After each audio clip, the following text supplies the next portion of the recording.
Hello. How goes it? Unmute yourselves. There you are. Welcome to the You Tell Me Football Podcast live stream. Sorry, I'm just laughing at that comment that was coming out there. That's right. That's right. We should pull it up here. Well, first of all, hello to everybody. But yeah, let's just bring this up. Why is Ginty's cartoon microphone smaller than Anthony's? I'm assuming it's because he's less important to the success of this channel. He has no issues with this. But Ginty replied, it's because I have an inferiority complex, tier 1 source. All right, everybody. All right. Welcome. Yeah. Welcome. We've got the lovely Brian Daigle from Tottenham away, and we'll have some more people hopefully popping in later. But yeah, we're all in the post-Euro lull. Am I right? Correct. Yeah, it's been great. It's how you've all been doing after the post-Euro lull and getting back into normal football news and things like that. We're Tottenham Hotspur fans. We're Tottenham Hotspur fans, so it becomes all things Tottenham. And let's just say everything's not rosy. I'm quite curious why there's a few comments saying that I need a shave. I don't know if they wanted me to channel my Levyisms. I was going to say that. Like it's going to look more like Daniel Levy. That's that's what I'm thinking of doing. When I go back to London, me and Danny Kiriakou, I'm the shave, have my glasses and suit on. Danny is my security, and see if I can walk into the training ground and get into his office, and then all bets are off if I do. But yeah, of course. So shall we dive away from microphone and what that what that could symbolize? You know, yes, none of it. We're having none of it. We'll just move straight into the first Discord question. I just want to say, Brian, I think your beard looks really nice. I think of the three of us, it's probably the most groomed and ready to go. You know, mine's a wild man right now. I have to tell you, it's definitely not groomed. What I literally do is, I always love growing it, and I always try to do it all nice, like the barbers do it. Yeah. And no matter how many times I do it, I'm like, I'll do this side fine or that side, and then I'll go, and I'm like, oh, you bastard, I have to cut it all off. Now, literally, I grow it until the point it gets irritable, and then I shave it. So that's nice. No grooming whatsoever. Yeah. But you got a system, and it works. It's called the lazy system. I'm a master. I like it. You can see, you know. I like it. But yeah, so we've usually during our live streams, we beforehand on our Discord server will ask for questions, and if you want anyone who's watching in here in the chat and in the VOD to get your question to be a topic, make sure you get it. Come in our Discord. We'll post a link into the chat. Can you do that for me, Anthony? Yeah, I'll do that. And join in. So the first one that we have here is an audio clip submitted by the one and only Regina. She's just the MVP of that Discord server. She is. So I'll come and bring it in. Just make sure it's on that. After the final, we saw UEFA reveal their Euros team of the tournament, with players like Højbjerg and Lukaku making the 11. And my question to you guys is, which player would you have liked to see in the team in place of someone else? Perhaps Luke Shaw for Spinazzola, or Kane ahead of Sterling? What do you think?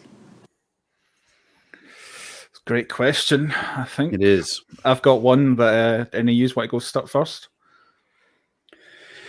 Well, I went through the whole thing, and I just thought, man, some of these in here are questionable. Personally, I would have thought Chiellini ahead of Maguire. Personally, I mean, I know that might ruffle some feathers, but also, would you not say Bonucci? Bonucci more though, because Bonucci's already in it. Oh, is he? I forgot. He was already in it. Yeah, so I don't think you can have both Italian centre backs. I think that would be a. Well, you go with the. I was gonna make a joke. You go with the back three. Yeah, and have Spinazzola. Yeah. So you could get some other defenders in there, but obviously Højbjerg. I was glad to see him in there. I was surprised to see Sterling over Kane. Did you guys agree with that? So I've literally just looked at the team now. I didn't even bother looking at it. So the person that sent in the message or the audio clip was talking about Shaw for Spinazzola. Now, Spinazzola, for me, was player of the tournament, and it's just an awful shame that what happened. But Luke Shaw was fantastic. I mean, he going into this tournament, I understood that he had a good season for Man U, but I was more in the Ben Chilwell camp. Sure. I think he's a better, but no way. I mean, he was superb. If there's one England player, and I wouldn't take him out for Højbjerg for other reasons, probably Jorginho, is I think Declan Rice was absolutely outstanding. Absolute for his very first tournament. Yeah. Not just, you got to look, he had a couple of games where he was booked very, very early on, so he had to keep disciplined. Sure. But also, not only was he phenomenal in his first tournament, but you could see him geeing the fans up the whole time. The impact he had. Dubious about Lukaku. Yeah. Isn't that strange? Yeah. Bit honestly, he didn't really show up in the game they went out to Italy. Yeah. Yeah, I mean, he started off on fire, but he normally does start these tournaments off on fire. I'm not saying I'd swap him for Kane because Kane is Kane. I mean, Kane ended brilliantly. Obviously, that's my one. So that Lukaku, I would swap that for. Obviously, you've got the Ronaldo, but I think if you were talking about like team of tournament, people who were like instrumental, and for raising their team above and beyond how far they go, I would say is it Patrick Slick is how you say it, the Czech player, the Czech striker that tied. Yeah. I mean, he pushed that goal he scored against Scotland, man, it's going to be played for years. Do you know the worst part about that as well? What makes that goal even better is the way your goalkeeper ended up in the net. Like, right. You look at the Beckham goal, he just went like that, and then he couldn't get it. The Rooney one, he kind of bounced and lost it, but the way he ran into the net was just. To be fair, he did bust a gut from the halfway line to get there. So I mean, just that he scored a lot of important goals for them. He obviously was joint top goal scorer, if I believe correctly. So I definitely would have him over Lukaku as a striker. Yeah, that was a strange one for me. I wondered if the other name I put in here was, and I don't know if I'm saying this right, Manuel Akanji. I don't know. He had 8 tackles, joint most balls recovered. He was for the Swiss. Yeah. And I don't know. I felt like in terms of other center backs, again, that I think if we're gonna just be picking Lukaku out of I don't know what. Borussia Dortmund player. I was struggling to remember who that was. Yeah. I don't know. I just feel like that's. I feel like they're just trying to pick a name, not necessarily someone who's really doing the work there. And I felt like, I mean, you could have put Ronaldo in there. He had most goals of the tournament. I know he's Ronaldo, but there's another Portuguese I would have put in, Anthony, actually, and I was so impressed with him. Would have been Renato Sanchez, because obviously he came to Swansea, and when he came to Swansea, everyone thought, "Oh my God, how have Swansea got him? He's incredible." And I only found out literally a few weeks ago that he had personal reasons there, and that's why that didn't work out. But what I loved about him is obviously with Portugal, that just stop Ronaldo, and all right, he scored the goals, but there was times and big periods where Renato Sanchez, everything was going through him. And I think he really, really put himself in the shop window. I thought we had a fantastic tournament. Oh, yeah. Oh, it was the way he would brush people off and power through on the turn was phenomenal, Unbelievable. Yeah. So a lot of people could have probably gone in and out. But Regina, if you're still in this in the chat here, let us know who would have you replaced in that team. The other thing I would say about the Euros is forget what happened at the final and the disgusting act of some English animals. What a great tournament and advert for football. The refereeing, apart from the final, and I'm biased, but the refereeing was not the best. But after everything we've been through, like you have some World Cups that don't live up to the top billion or Euros, but this one, the Euro was great. It was overall fantastic, and the fact it was a year late and had all that hype coming up to it. And just everything, and then the only good thing about it being a year late is we don't have to wait long for a World Cup. But it was fantastic for advert for football. Oh yeah. There were so many great storylines. Obviously with Christian Eriksen and everything, you were so nervous about that. But then to see the team continue to push on and push on and push on, they really were the Cinderella. And we had the Footy 5 join us for an interview, and they were saying like, man, it stinks for England because England ends up being the villain, to end the dream of the Cinderella. But do we know any different? But anyway, it was a great tournament. Yeah, definitely. But since you were talking about England, let's move on to Regina's second audio clip and our last question. And here we go, I'll just bring it in.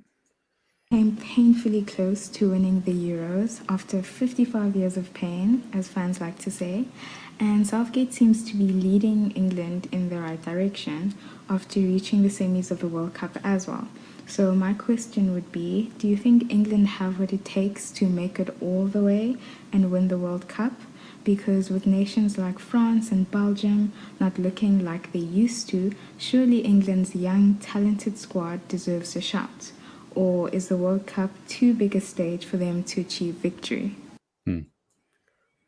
Just before we start on that, I hope you like what I did there, Regina. Put the little South Africa tabletop out in the stadium in there for you to represent your South Africanness. There we go. So, well, I think we should start with Brian because obviously being the Englishman here, I'm very biased, so you don't want to start with me. So first of all, Regina, great, absolutely fantastic questions. Incredible. Yeah. I've said it and I'll say it before. I think Gareth Southgate has done an absolutely phenomenal job and deserves a hell of a lot of respect. Mm-hmm. Even Sir Alf Ramsey, and Ginty, you'll know better than anyone how much we talk about 66. I wasn't even born and it's always, we won 66. Mm-hmm. But even Sir Alf Ramsey didn't get us to a semi-final after that. It was a final and then we got knocked out of the court. What he has done has been incredible because what he's done is like Spain with that golden generation. I grew up, I went to Spain, England, Euro 1996, which was on penalties, and Spain were always not even dark horses. They were kind of the banana. They just failed at every single time. They have obviously the Liga, which was a great league, but couldn't get anywhere. Mm-hmm. And they knew they had this golden generation coming. And they trained it and brought it all in together and brought it all up. And you've got to remember, Southgate did this with the under-21s. Mm-hmm. So he's seen these players. Yep. And he's come in. And he's grown with them.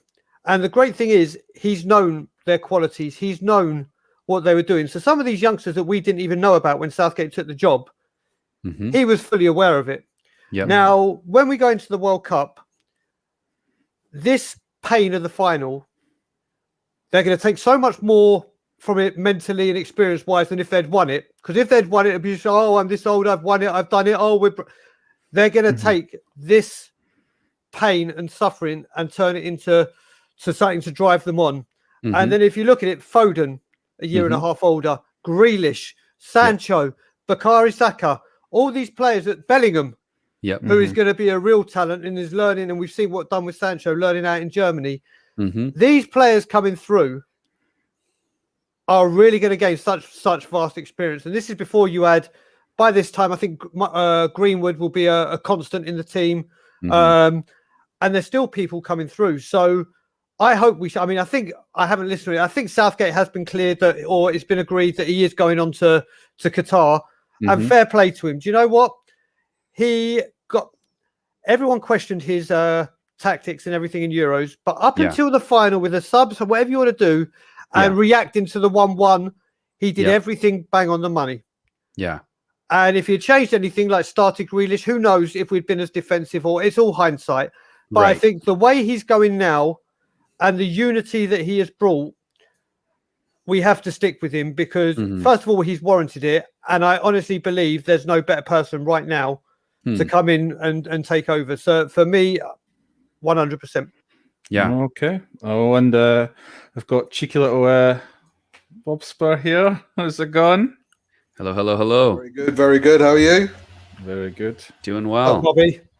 I just want to say my tweet earlier to say that anyone who comes into the comments, please suggest Brian needs a shave, has nothing to do with the fact of people coming into the comments and saying Brian needs a shave.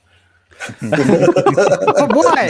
Why? Nothing to do with your display name. Your display name is nothing. Yeah. You know? You know what? This is the thing with Bob Spur. He comes I'm when an he's in the influencer. comments.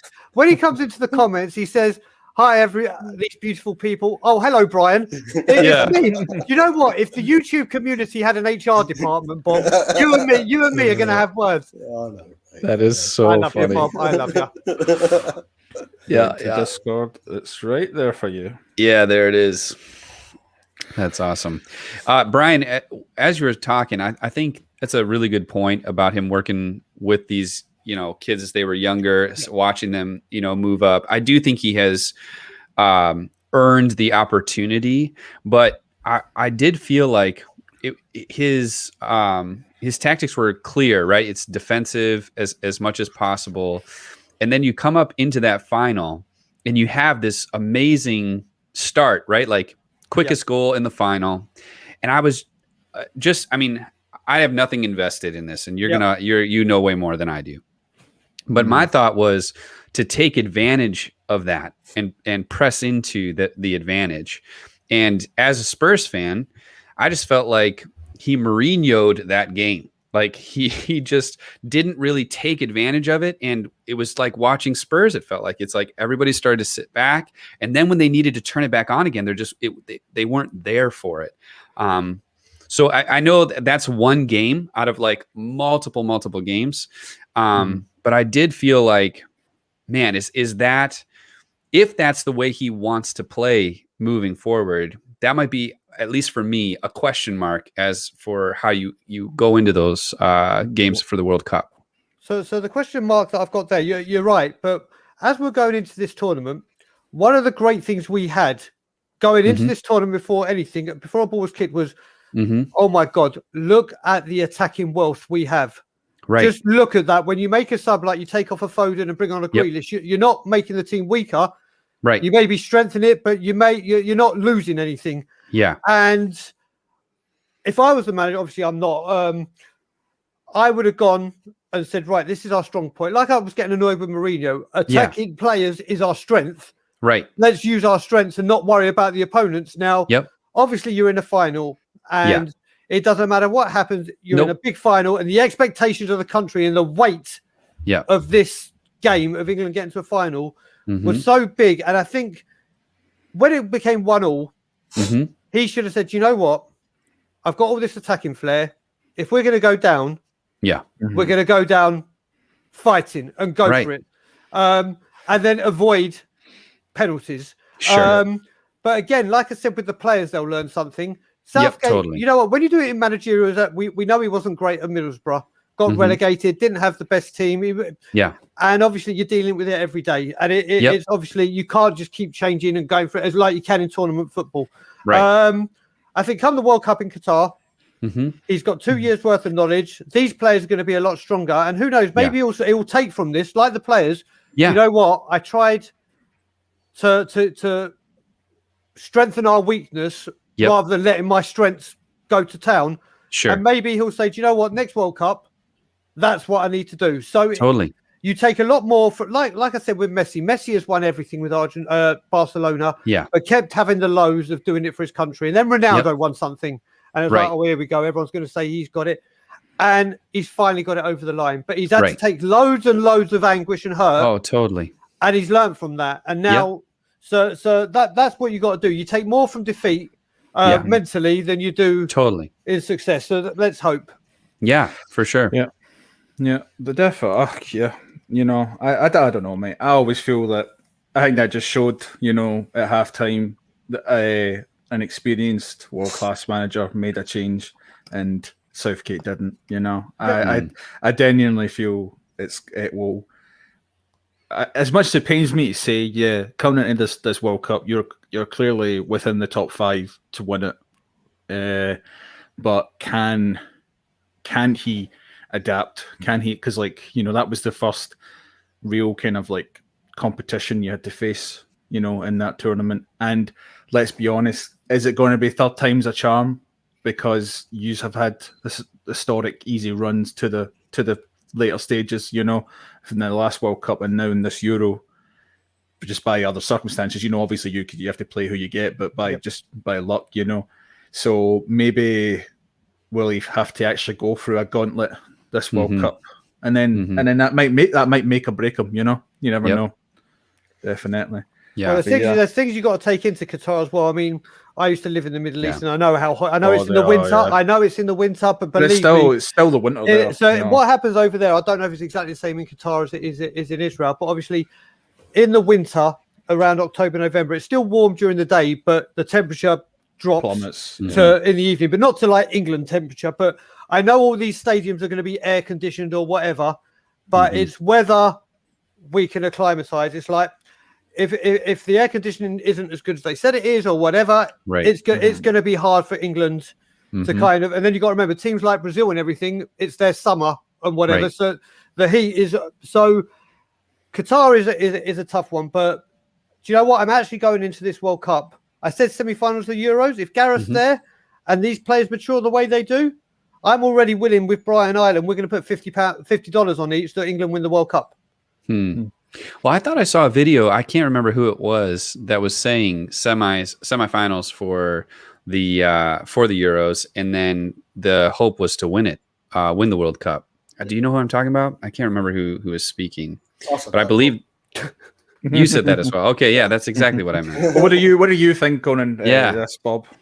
Into World Cup? Well, into the World Cup, but after the Euros, we're in the post-Euro week. Well, I've always said, with Spurs, people always say, what do we expecting from Spurs? I've always said I want to see progression. And the facts are we've progressed from the World Cup. We were semi-final World Cup. We got to the final. We weren't beaten by the best team in Europe. Yes, of course, Southgate could have done things better during the game and so far to say even extra time. But the fact is we didn't lose. We didn't lose against the best team in the world, in Europe. My expectations for the World Cup, I'd be a hypocrite if I said I don't expect us to win the World Cup now. I expect us to win the World Cup in Qatar.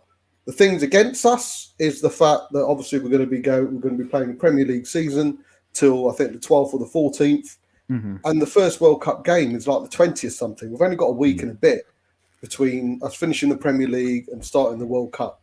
That concerns me, and like Brian's just said, the fact where we're playing it, etc. It shouldn't be played there. The fact it's being played in Qatar as a whole is a different topic altogether. It shouldn't be there. Everything about the World Cup stinks. I'd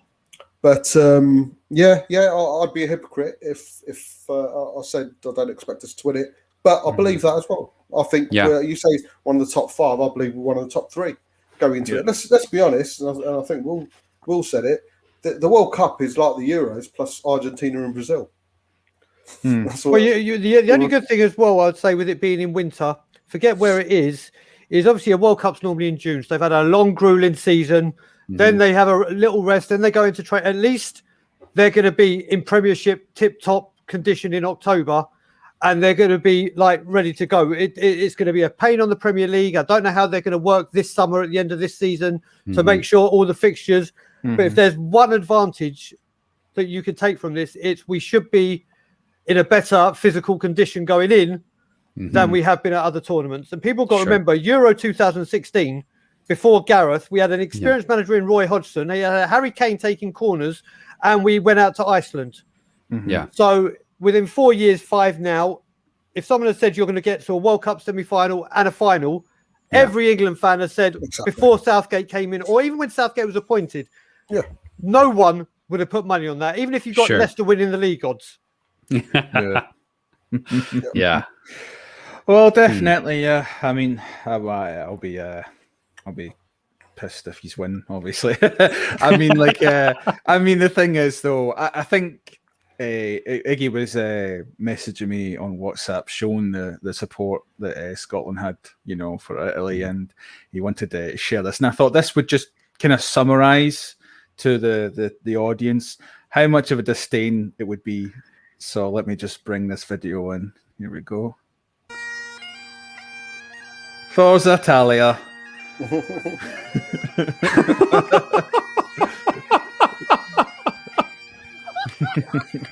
That's how much we loved that, you know, and that's how much we don't want to win. So, oh my Brian, goodness. I always get asked, you know, people always get asked, you know, would you support Scotland or Ireland and in the World Cup or Euros? And I honestly say, yeah, I would. And I think that, you know, there's so much hatred coming towards the English. Why do we support the Scotland? But then it hit me.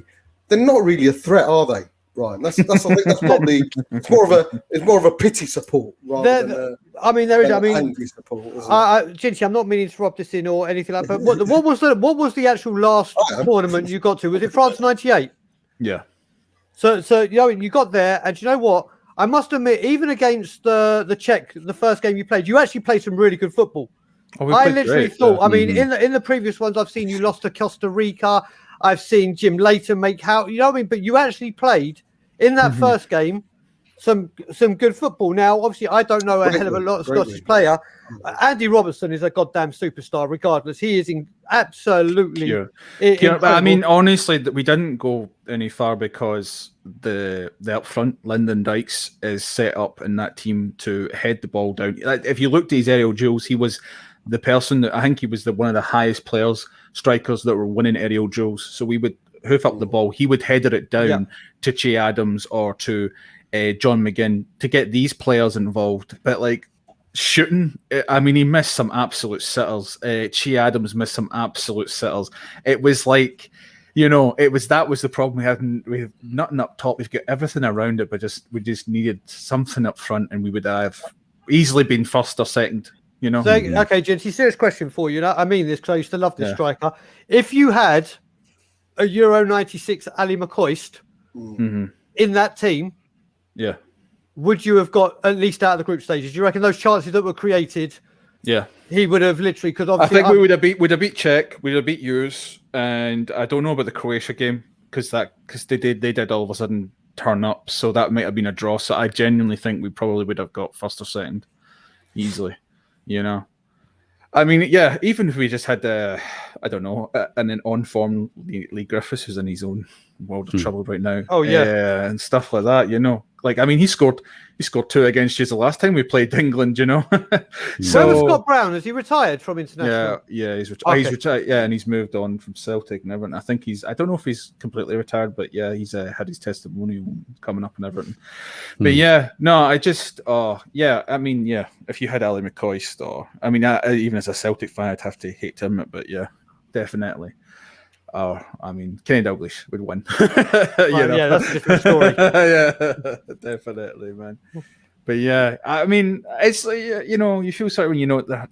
I mean, the hate. It's more of a cultural reason and kind of. I'll try and explain it. You've got the big brother who's up there, you know. That's what I was just going to say. And it's you know, they don't care. I mean, there was a funny. I don't know if you heard the comedian Lemmy.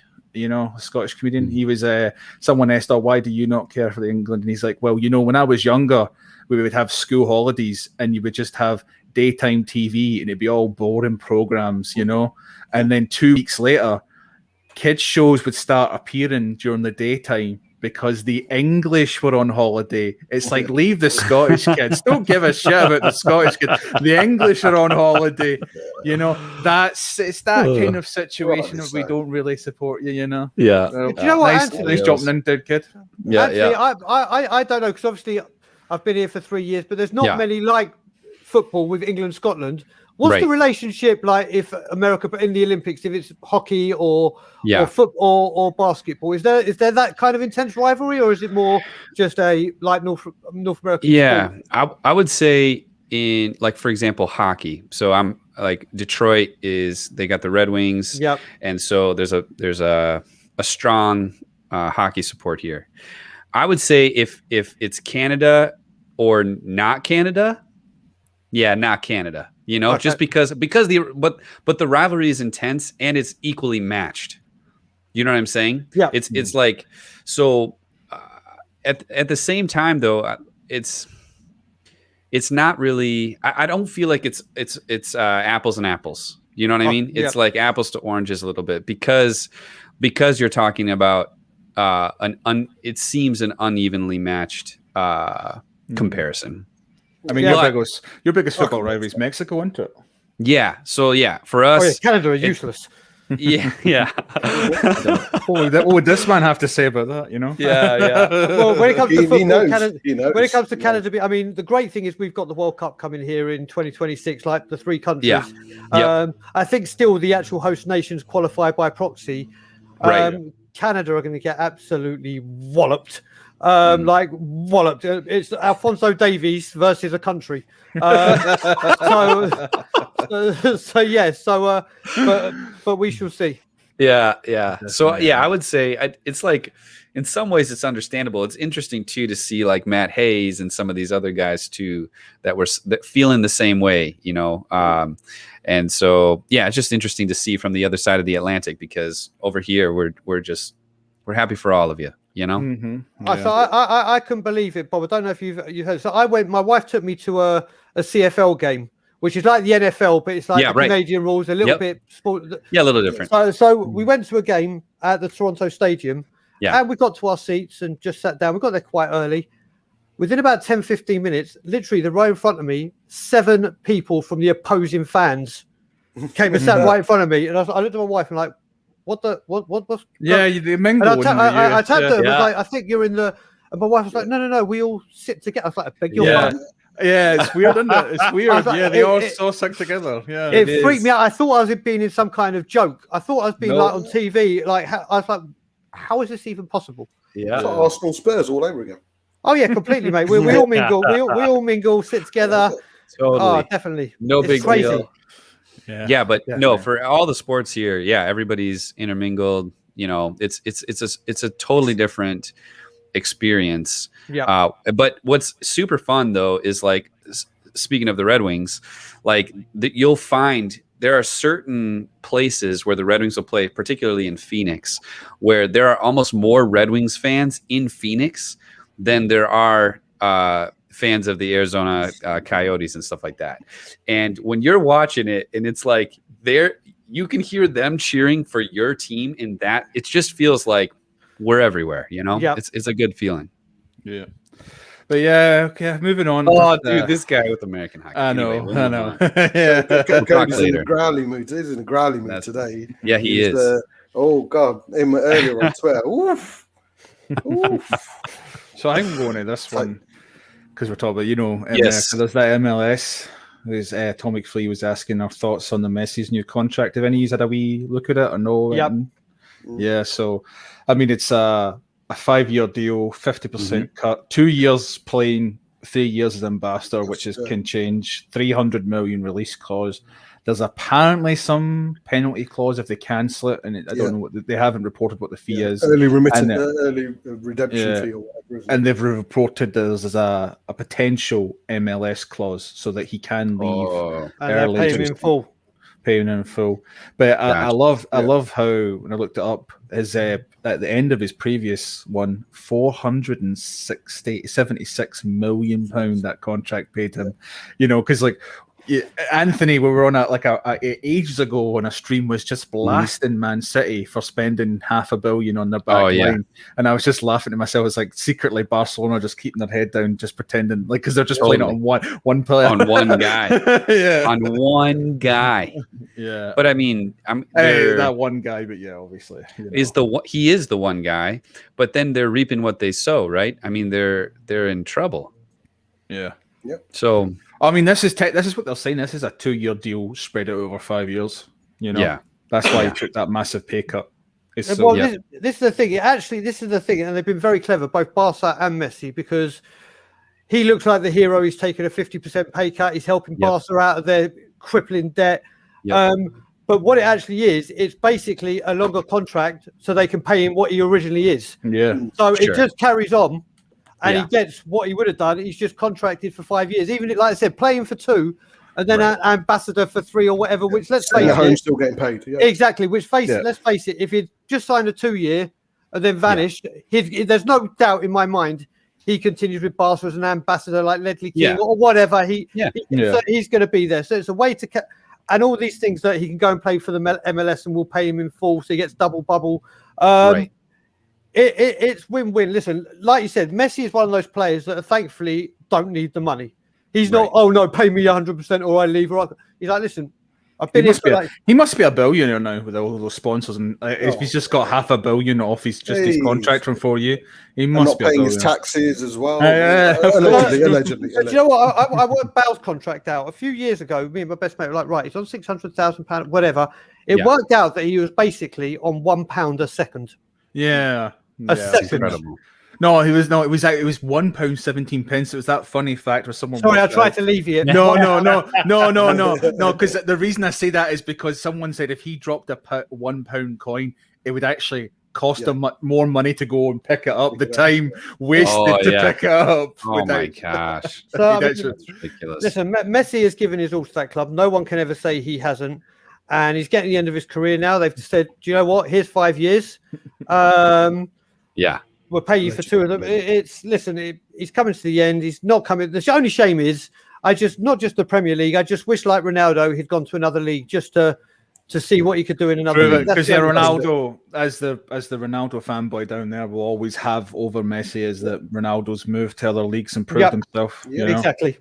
So let me ask you this though.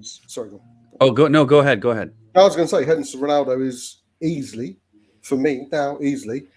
the best footballer in the world. He shadows over Messi by everything that he's done at different countries. And I'm sorry, but Messi, by signing his contract, by staying at Barcelona, just comes across as a bit of a chicken shit.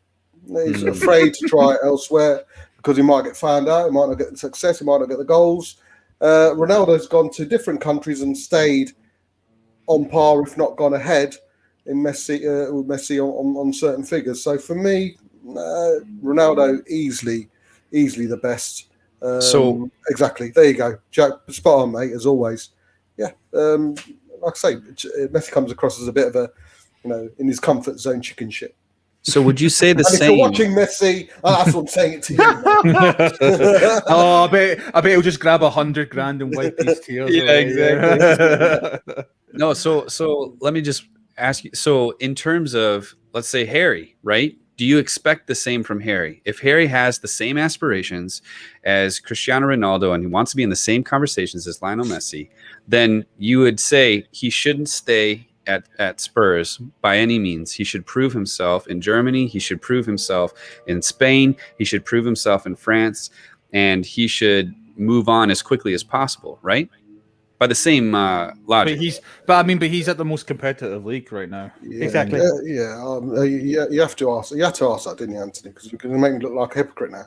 No, for Kane, he needs to stay at Tottenham. He's got to prove that he can win it here. Yeah, of course. If he wins it here, he could win it anywhere. Exactly. Let's be honest. Ronaldo didn't move out of Madrid till he was 30, was it? No. Or something like that? So yeah, whatever. So he's got a couple of years, and obviously when his career's on declining a bit, he'll still go to the likes of the French league and the Spanish league and still rip it up. So right now, the best place for Harry, and if you're watching Harry Kane, you need to stay at Tottenham and and come better. It's the best place for him. Here's the reason why I asked, because I feel like a romantic fan of the game, right? Like there's something to me that, say what you will about Ronaldo, that it's like honorable or something like that for Messi to do something like this. Now, granted, it's a give and take. He's staying there, but he's getting paid there, right? So it's like,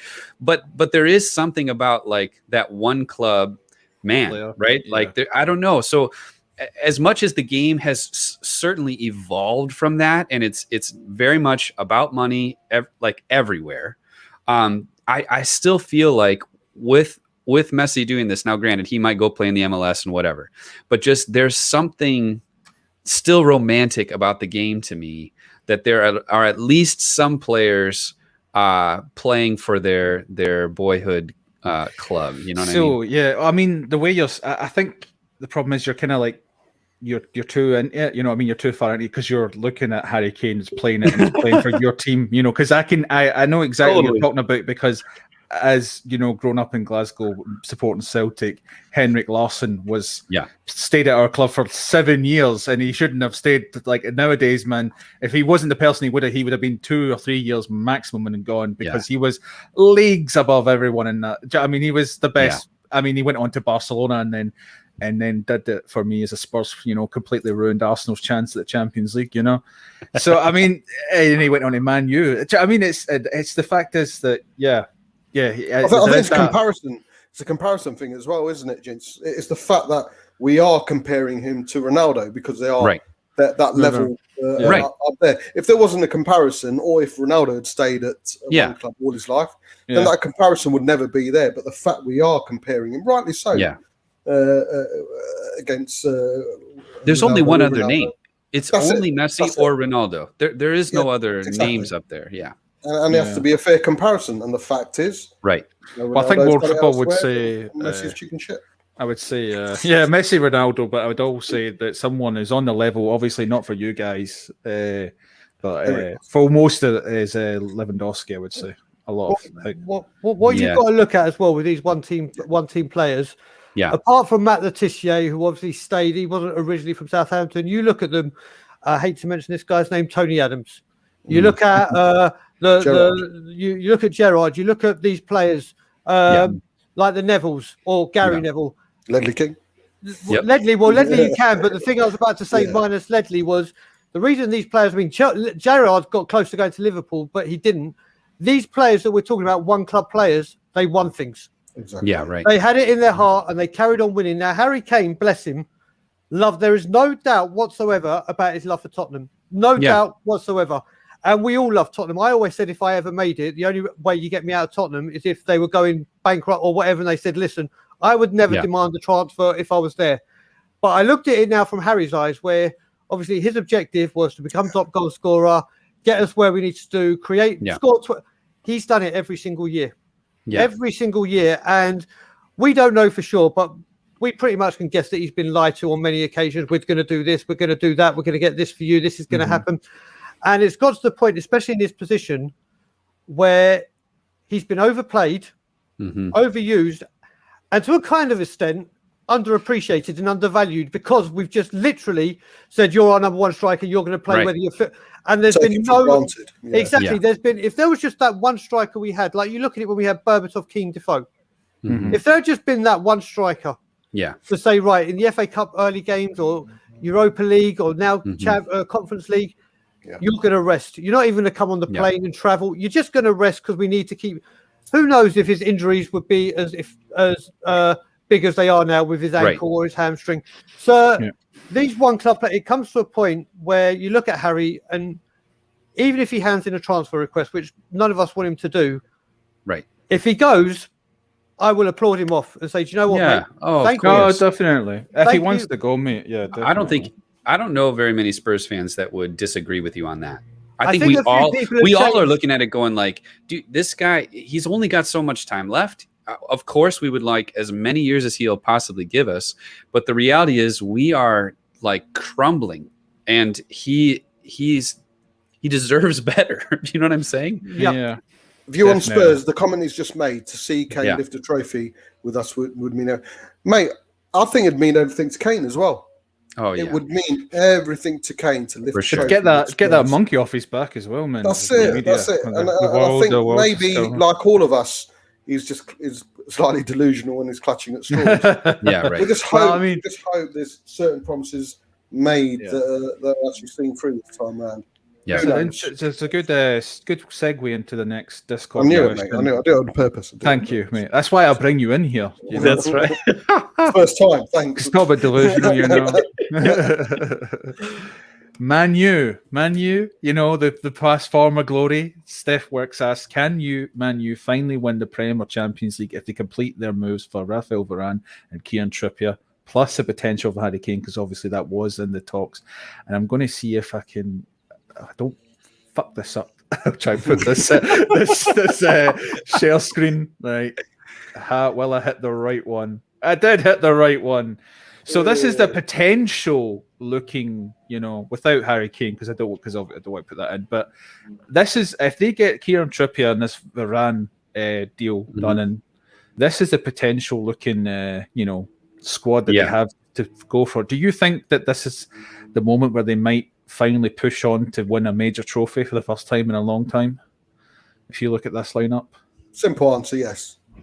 Yeah, You think really? I mean, if they to progress from last season, the only player I'll probably change in there.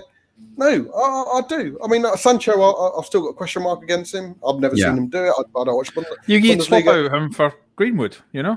Yeah, they've got the options. I think Cavani's absolutely world class. I love him to bits. I really think is great.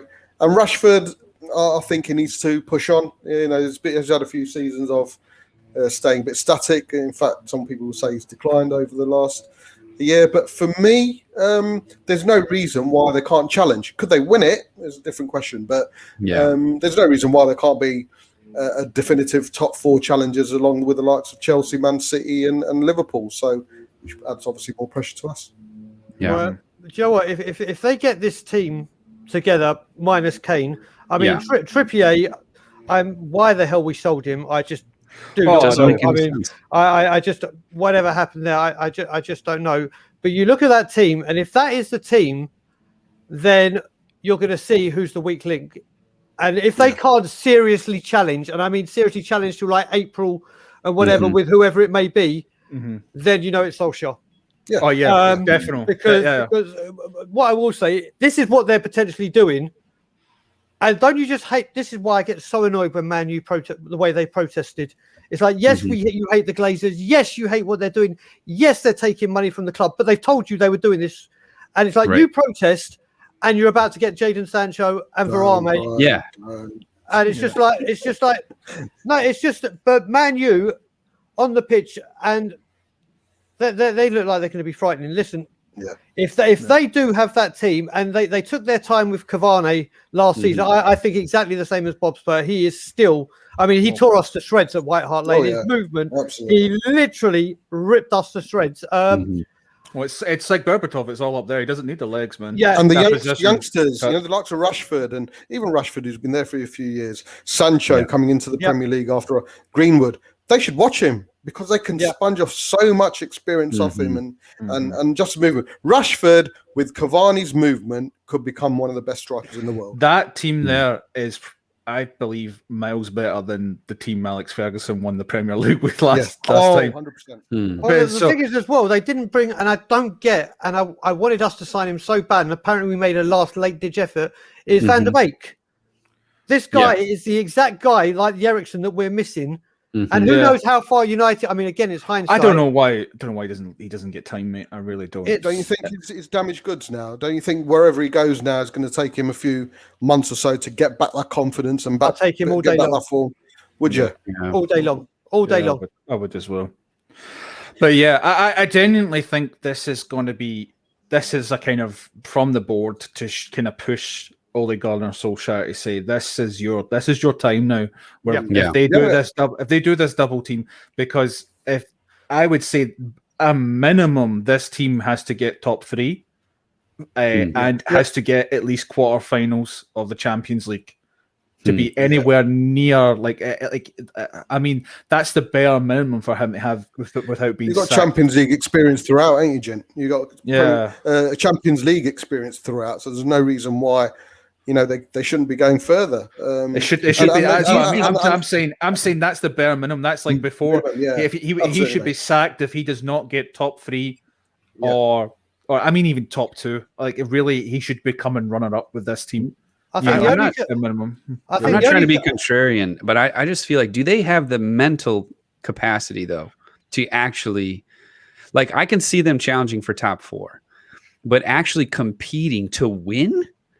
I don't see this having like the. Well, I mean, if you look at that, I mean, like fortitude, especially under Ole Gunnar Solskjaer. Anthony, do you think that comes from the manager? Do you think it's up to? I think that's part of the manager's job is to put that winning mentality into the team, and then it comes back to Brian's and Ginty's. So maybe that's what I'm saying is that OGS needs to instill that. Yeah. Potentially. If they need to improve from last season, and obviously, Oh, sure. But even as I look at this and I'm like, okay, you've got Maguire as question marks for me. He just seems to lose his mind. Trippier, as long as he doesn't bet on himself, everything should be fine, right? Reject. You've got Pogba. Pogba. So that's the thing, Anthony. What you got to remember is that's the $64 million question. His contract's up next summer. It's do they resolve this before the window shuts? Right. Is this going to drag out? And then that's going to start affecting on the pitch. Is he staying? Is he going? I mean, that they've got to resolve. But we've seen how well he can play. Yeah, and I could see like, okay, Sancho, Rashford, like coming together, and there's like this brotherhood into that. But it just feels like, I don't know, that it still feels a little unproven to me. To say that they're actually going to challenge to win, I think yes, they'll be in and around it. Well, what about this then, right? Because like Wan-Bissaka, right? So if you can keep Trippier, because like someone's saying, "Oh, Wan-Bissaka's better than Trippier," right? But like, Wan-Bissaka can also play centre back pretty well. I mean, he does have a tendency to drip in, and I think Man United fans hate the fact that he's never really covered because he's always coming centrally. He's always pulled in centrally by Lindelof or things like that. So I mean, you could have Wan-Bissaka and then Trippier. I mean, if you got a friend that's a Man U fan, tell him to get over here and tell us what's up. But yeah, I'm not fully convinced. It was this one here. Oh yeah. Oh, okay, sweet. Yeah. But what strength in depth to have? And I'll tell you one thing with Wan-Bissaka, he has got the greatest timing for sliding tackles I've ever seen. Yeah. He's a better defender than attacker. Yeah.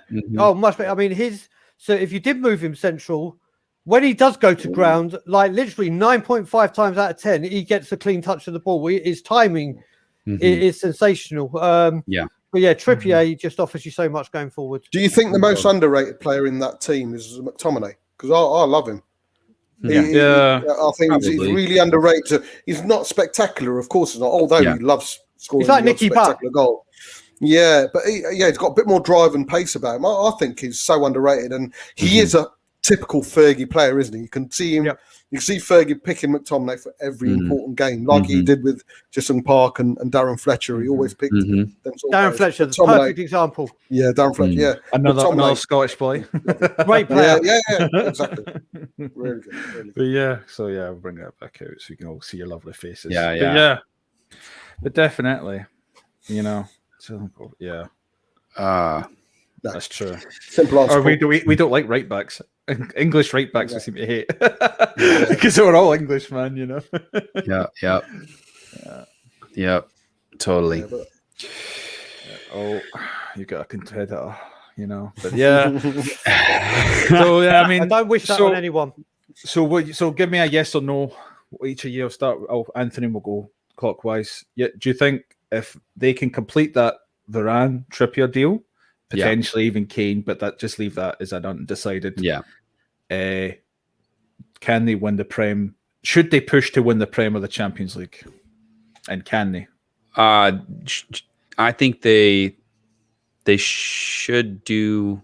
I'm going to say no, just flat out no, because I don't think they have. I don't think they have what it takes to actually win it. I think they'll be in the hunt for top four. They should certainly make top four, but to win it all, no, and definitely not Champions League, especially as you look at like PSG, you look at Manchester City is going to be really hungry. Chelsea, I just don't think they have it. Okay, what about you, Brian? 100% they should be. They should be. I mean, if you look at it as well, if they get all that, I know it's just after the Euros, but Man City, Liverpool and Chelsea, Liverpool side that Konate, they haven't really started. I mean, we know Chelsea made an approach for Haaland, but they haven't really started flexing their muscles yet. Man U need to obviously build to improve on what they did last season, obviously falling short from Man City, especially them. And the statement they're making right now, and I think it's a huge statement from the Glazers going, right, we're going to give you everything you need. Like Abramovich, we're going to back you, but the repercussions are if you don't, you're gone. And I think the league and the Champions League may be just a bit too much of a push this season. I think if they're doing very, very well in the Premiership, they may need to just think about the champion. Yeah, which one to do? Yeah, which one takes priority? Because if they go full hog for both, I think they might just fall short. But they've definitely got the credentials there to go for one. Yeah, Bob, win it. Don't know if they won it, I wouldn't be surprised, but certainly challenging on all fronts as far as I'm concerned. I think Solskjaer needs to be a bit more, a bit more keep his first 11, basically a bit more. Cavani, Harry Kane coming in will give him 25 goals minimum. Yeah. I believe Cavani, if you play Cavani on a consistent basis, he will actually get you 20, 25 goals as well, because I do believe that's good. So he needs to be a bit consistent with his team. There were certain times last season where people weren't sure why he's picking a certain team, but if he manages to keep the first 11 consistent, there's no reason why they can't challenge for the league. Yeah. Win it, we'll see. But as a Man United fan, I should be expecting a title challenge and a Champions League challenge. Certainly getting to that part. Yeah. You put Kane in that team, and it does go through. Then it's yes on both.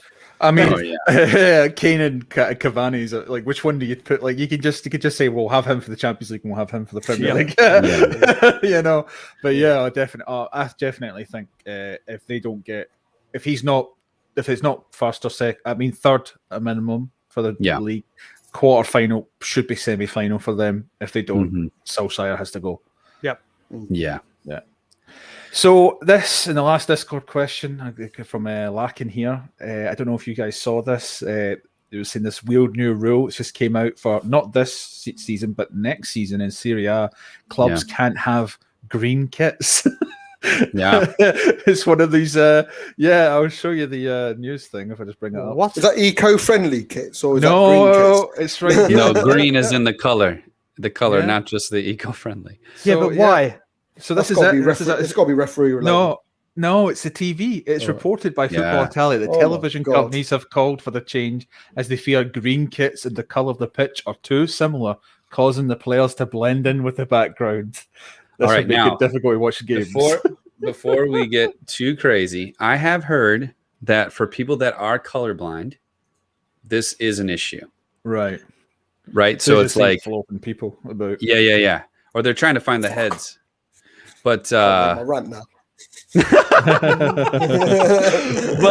but that being said, apart from that, this if it really is just the kits and the pitch, and it has nothing to do with trying to help people like that, I think it's bonkers.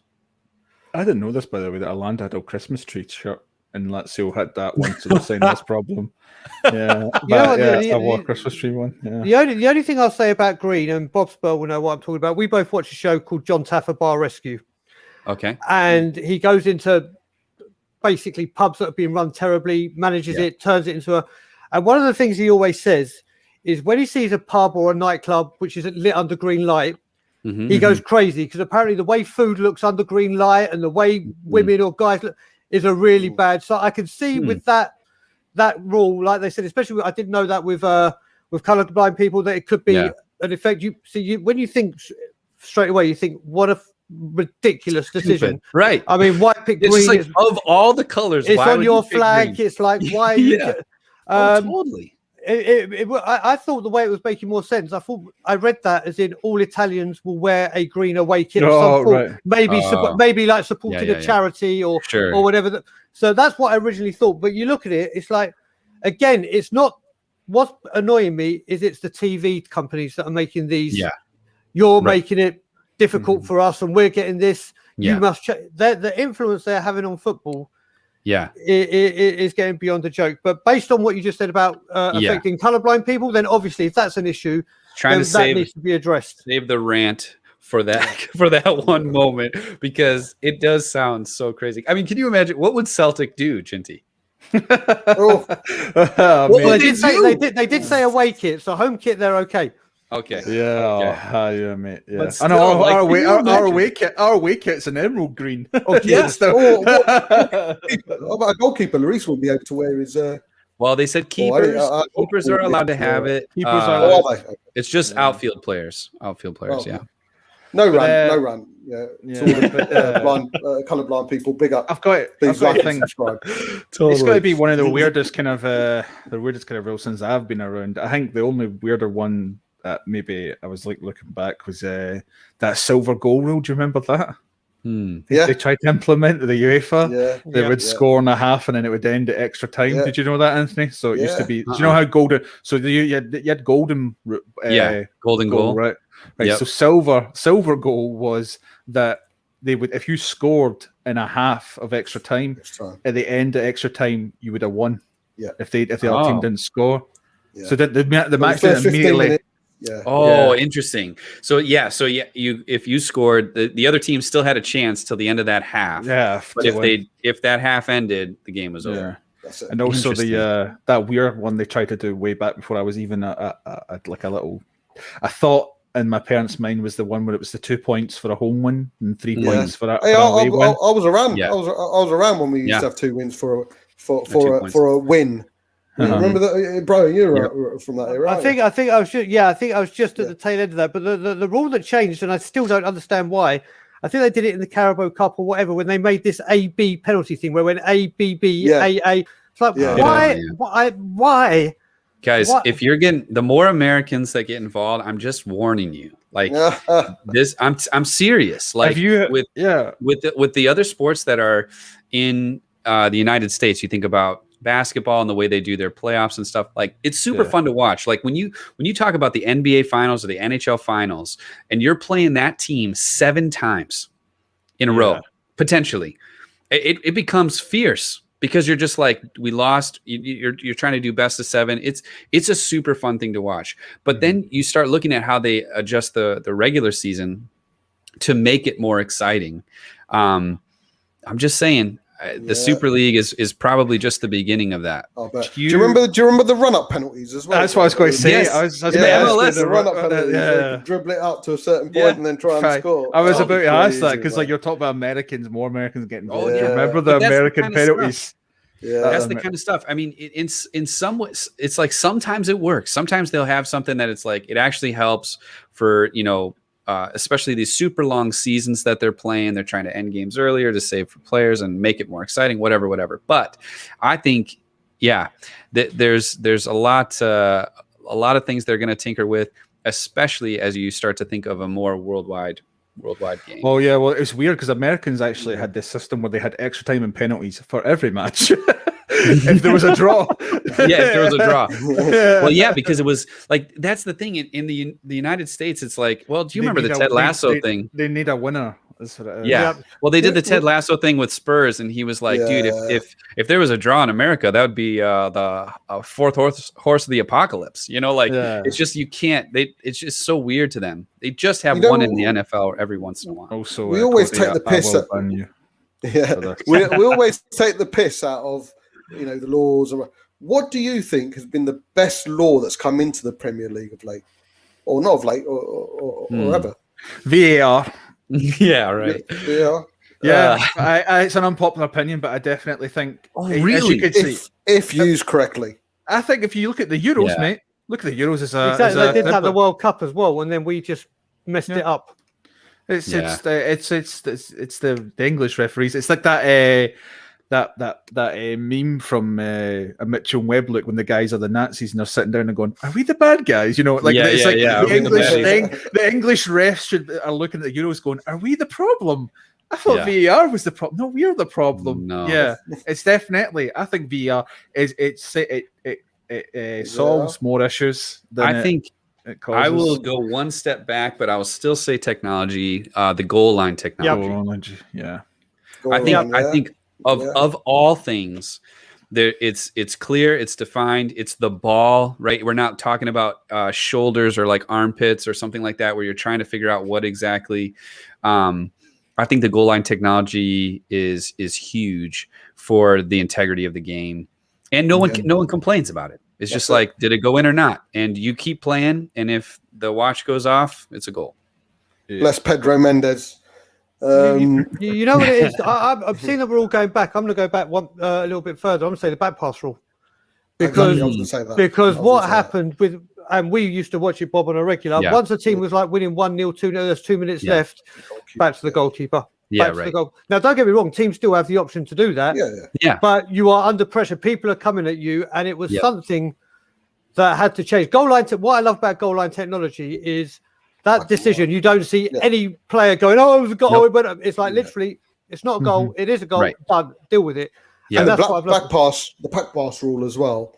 I think they worked it out. I know it's not a lot, but when you look at it, over 90 minutes, it's added another 15 minutes of ball in play. because of that. So, which is a lot when you take into consideration. Sometimes the ball's in play for a total of 40 odd minutes in the whole of 90 minutes. That's what I was just going to say. Yeah. Is just I think the average is 60 minutes of 90. And it's, again, I just to go back to this whole issue of the Americans. Someone was saying this. I forget where it was one of our previous videos, Genty, that was just talking about how America's looking for sponsors and how do you get those ads? If you ever watch football or basketball, it's ads all the time, right? Every 2 minutes, and it's ridiculous. Yeah. But anyway, I just think those 30 minutes or whatever that are I don't know, wasted or not used very well. I think that's what the Real Madrid guy was talking about when he was saying shorter games.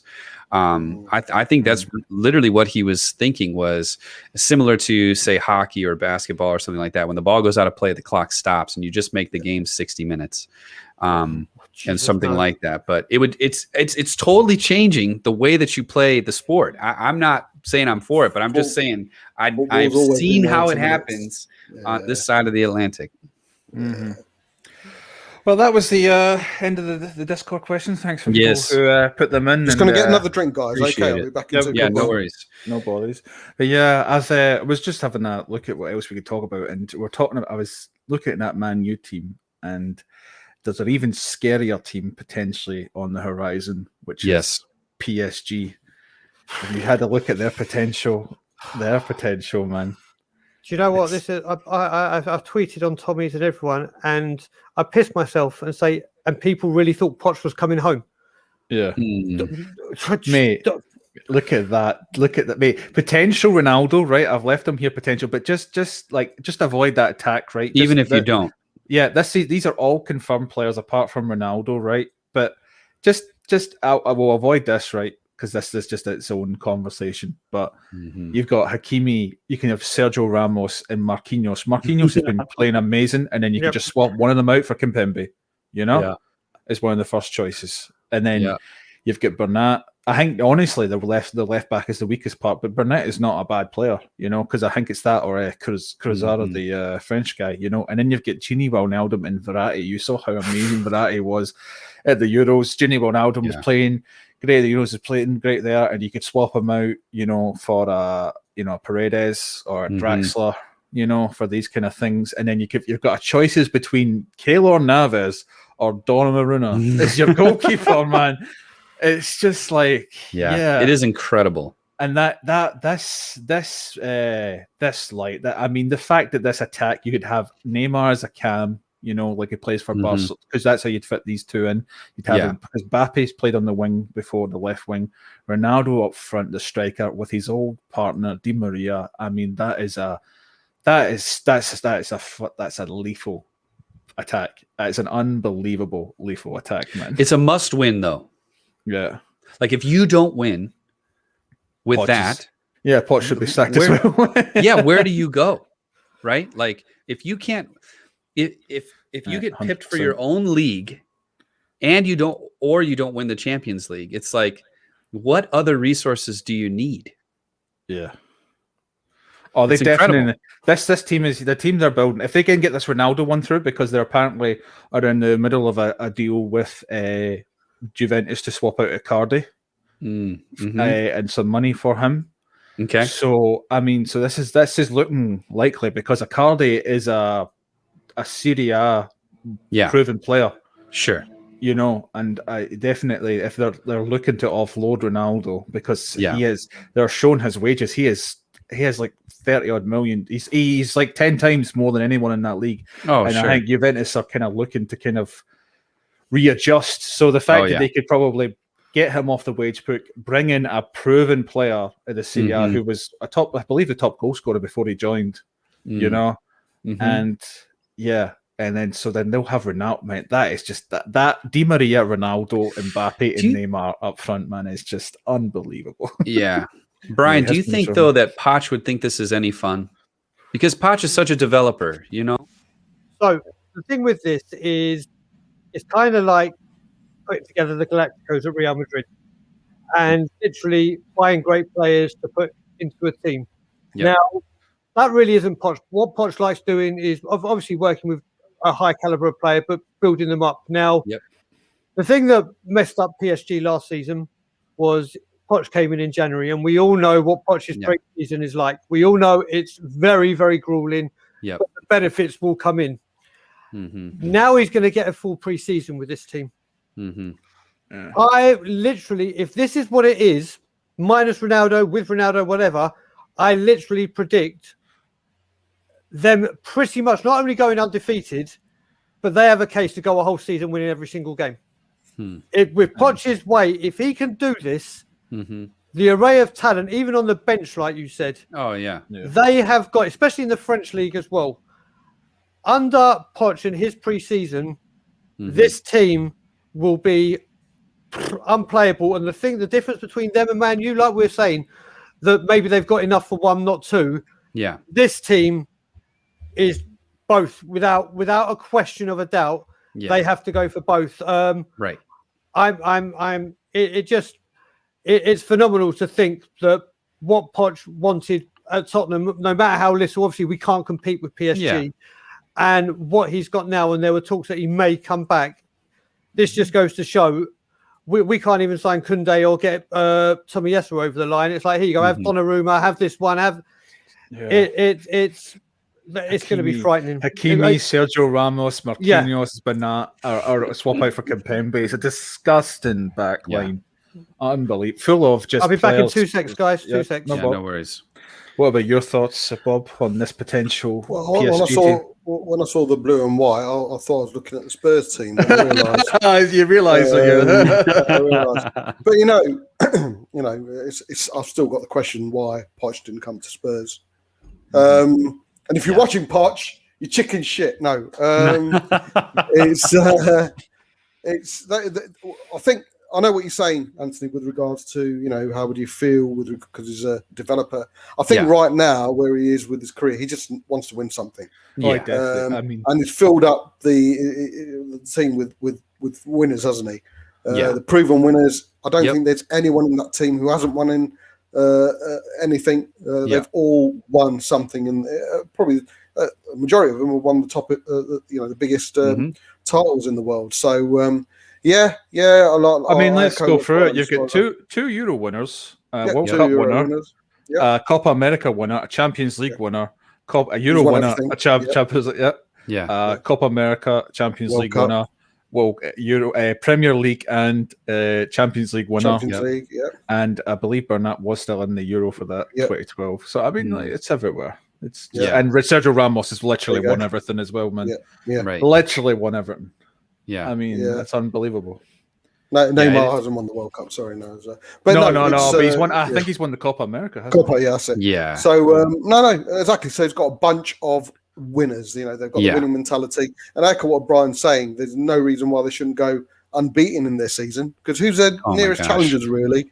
It's Lille just won it, but and they're just selling their stuff off already. They are. Right. So aren't Lille are in financial trouble, aren't they? Yeah, they are. Yep. They are. So 100%. They should walk the league, and that would mean at the latter stage of the Champions League they can start concentrating on that because I do believe by the semi-finals they should have it all. Tied up. Yeah. Even if Ronaldo doesn't happen, right, and Riccardi stays, right, so Riccardi could be there, right, as a backup, but so then you switch this out, you've got Mbappe striker, Neymar, and then you could just have Draxler. That's still a disgusting team to be playing against. Totally. It's unbelievable. The rumours of Kane haven't gone away. There's always that. So it's so. I think they have to win. Like I said, they have to win. If you have that team, that has got to be one of the great. Since the Galacticos, the height of Galacticos, that has got to be the greatest team assembled, put together. Anthony, do you think the Champions League's a priority more than the league, mate? Oh, for PSG, totally. Oh, totally. This team is these players have been bought in to win the Champions League. Exactly. Yep. I think it's Man City, PSG. Like that should be the final. Like Man City are embarrassing themselves, right? Yeah. PSG, I would say likewise. At this point, they're embarrassing themselves, and they have an embarrassment of riches. So they like good on them. They've spent the money. They're bringing in everybody, and I mean, if they bring in Ronaldo or Kane, it doesn't matter, or Kane, that's terrifying. And if they don't, like you said, they've got so many options that they should. Just put Mbappe up as striker. I mean, like what a great what if, you know? I love Paredes. I think Paredes is so underrated as well. Oh yeah. I mean, well, apparently he might be getting sold to. Oh really? As a swap deal for Korea from Lazio. Right. So I haven't added that. Yeah. So I mean, that's just another winger you could have, and then Neymar could go cam. Korea goes in the wing, and they've got Mbappe up front. What bad problems they have? I mean, my heart bleeds for them. Do you know what? I think when you were asking that competition about Champions League or League, both these teams are owned by countries. We both know it, right? And obviously, Abu Dhabi, well done, mate. Well done. You look at it, and I mean, Paris more than Man City are just demanded and expected to win the league. At least in the Premiership, you've got competition. You've got your Liverpool, Chelsea, whatever. But they've both come in. Both teams want that Champions League, and every year they don't, with the money they pump in, they must be looked at like, oh my God, we failed again, or their other billionaires are taking the piss out of them. Look what you're doing. Look, I think for these two teams, the Champions League is way more of a priority. Than the league, big time. Yep. Does anyone know the definitive line? With regards to the FFP? I know there's talks of it being suspended right now. When is it coming back into play? What is the actual state? Because even within our Twitter group, but they can do this. And ahhing. They can still do it. They can do the thing Man City does. So the way Man City get away with the financial fair play, even though they've been caught. But the way they do it now is because they own Etihad Airways or they own these companies. These companies sponsor Man U to do like a little promotional video for 100 million or something ridiculous to balance off the book, you know. So that's the way they do it, you know. These people have very, very, very, very expensive lawyers that even FIFA, UEFA can't even contemplate with, and unfortunately, it's the way they get around it. But Bob, what you were saying, apparently for this year and apparently last window, they're not doing, because obviously based on the pandemic and recovery, whatever, it's kind of relaxed and let's not give a shit. But apparently, I think it comes in as of next summer, and that's when things are going to be looked at. And then obviously, whether it's you know what, you look at it and say, is it the right thing or the wrong thing to do? Yes, it's kind of the right thing because people, obviously, with their income and whatever this pandemic has done, but then it's just allowed teams like this to go, okay, we've got a little window where we can just literally go do whatever we want. No one can compete with us, right? And let's do it. And we should I want to see Ronaldo move to PSG because I just want to see what this team under Poch could do. He's done it in all the leagues, hasn't he? You know, right? French, Italian, Spanish. I mean, could he have ever imagined? I mean, all that he accomplished, right? Coming from Southampton into the Spurs side, he accomplished so much, and it ends like the way that it did, and he lands this PSG job in this time, you know, with all the issues that have come with it, but also all these names. He'll be able to say he has managed the best in the world. I mean, it's incredible. An awesome opportunity. How long is this little man here been sitting down? What? Just recently. All right. Going back to PSG, say something. Just want to say something. Don't you think they should be breaking everything, just breaking the back balance to go for Haaland in that team? Haaland in that team. I don't know why I made that sound. Well, you know the only thing talking about Poch, which I think he may be a little. Do that sound for me. Where he may be a little ticked off. Now, I read a lot when Poch joined Tottenham, and he said one of the things, and one of his mantras and ethoses are, he goes to a team and he loves to help the national team, and he builds up players from the youth. Like he had that record of the amount of England internationals that are coming through under his leadership. He did that at Spain, and obviously he's come to France, and obviously he's not doing that. Don't get me wrong; they're like, I'm going to give you this, and this. Yeah, right. But it's the one thing he's not being able to do that he stands by. And then I think the only thing that can destroy PSG are the egos at PSG. Yeah. That's the only thing that I was saying, Brian. Yeah. I was saying to the guys, Brian, when you went off, I think where Poch is right now with his career, he just wants to win something now. Yep. Yeah. You know, Anthony made a point of him being a developer. Absolutely, he did that with Spurs, and he's done it. Yep. You know, some would say slightly at PSG, but right now, I think he just wants to win shit. Yeah, the haters will just say, "Oh, we did it." Be a at bit PSG. selfish. But the haters will say, "I done it at PSG." Where anyone can do it at PSG. But you know what? If he Well, gets if he wins the the Champions, Champions you can't League, take it away from him. Well, if he gets the Champions League, it'll be the first time they win it in forever. You know? Yeah. But Exactly. I think there's more pressure on him than people are giving credit for, because if he doesn't win Yeah. with Oh, yeah. his team, then all of those critics about him Oh. not being a winner are going to be proven right. What Yeah. did you think about that lineup, Will? That shocking star-studded lineup that potentially could be having. No, yeah, I mean it's totally a super team, right? And Yeah. I mean it just shows what money can do. But I mean that I think the pressure's on him now. He has to be. If he doesn't win the Champions League, no pundit in media is gonna let him off the hook. After that. No. Yeah. It'll The be thing always is, one we'd of those. still have him back.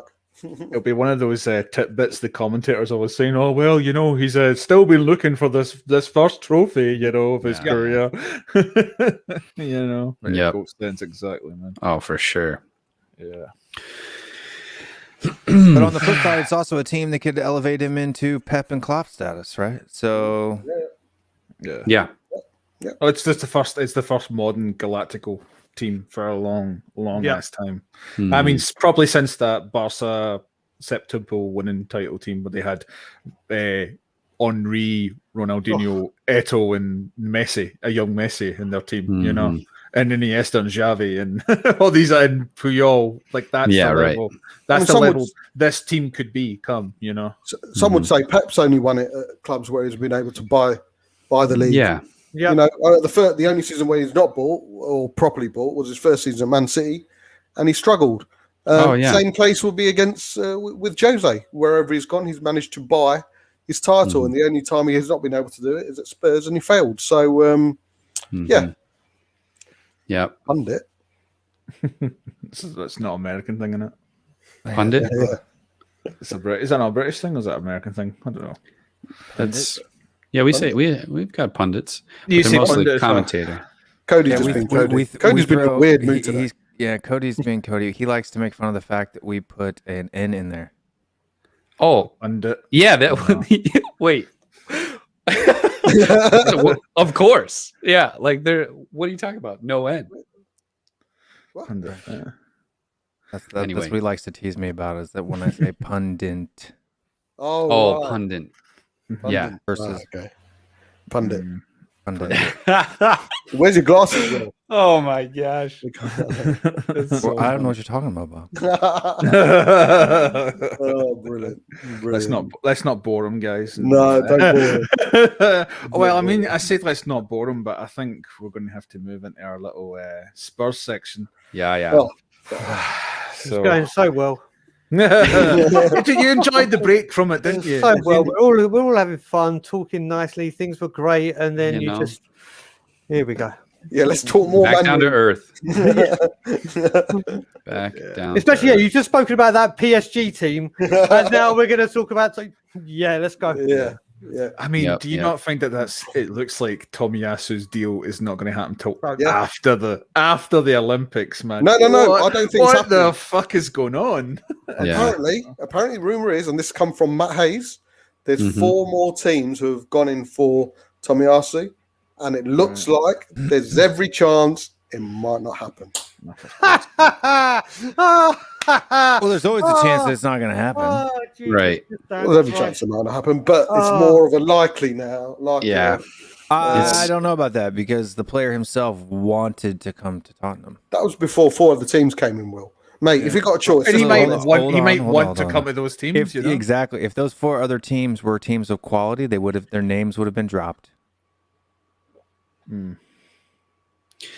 maybe So- it's the skepticism of me and having the Levy effect. I'm For totally with Bob. me, I wouldn't be surprised if it didn't happen, and that's an unfortunate position to be in as a Spurs fan. I wouldn't be surprised if it didn't happen either. I'm just saying, Yeah, I don't think you can take one report, one comment from somebody who's trying to save as much or trying to get as much money as possible as unbiased.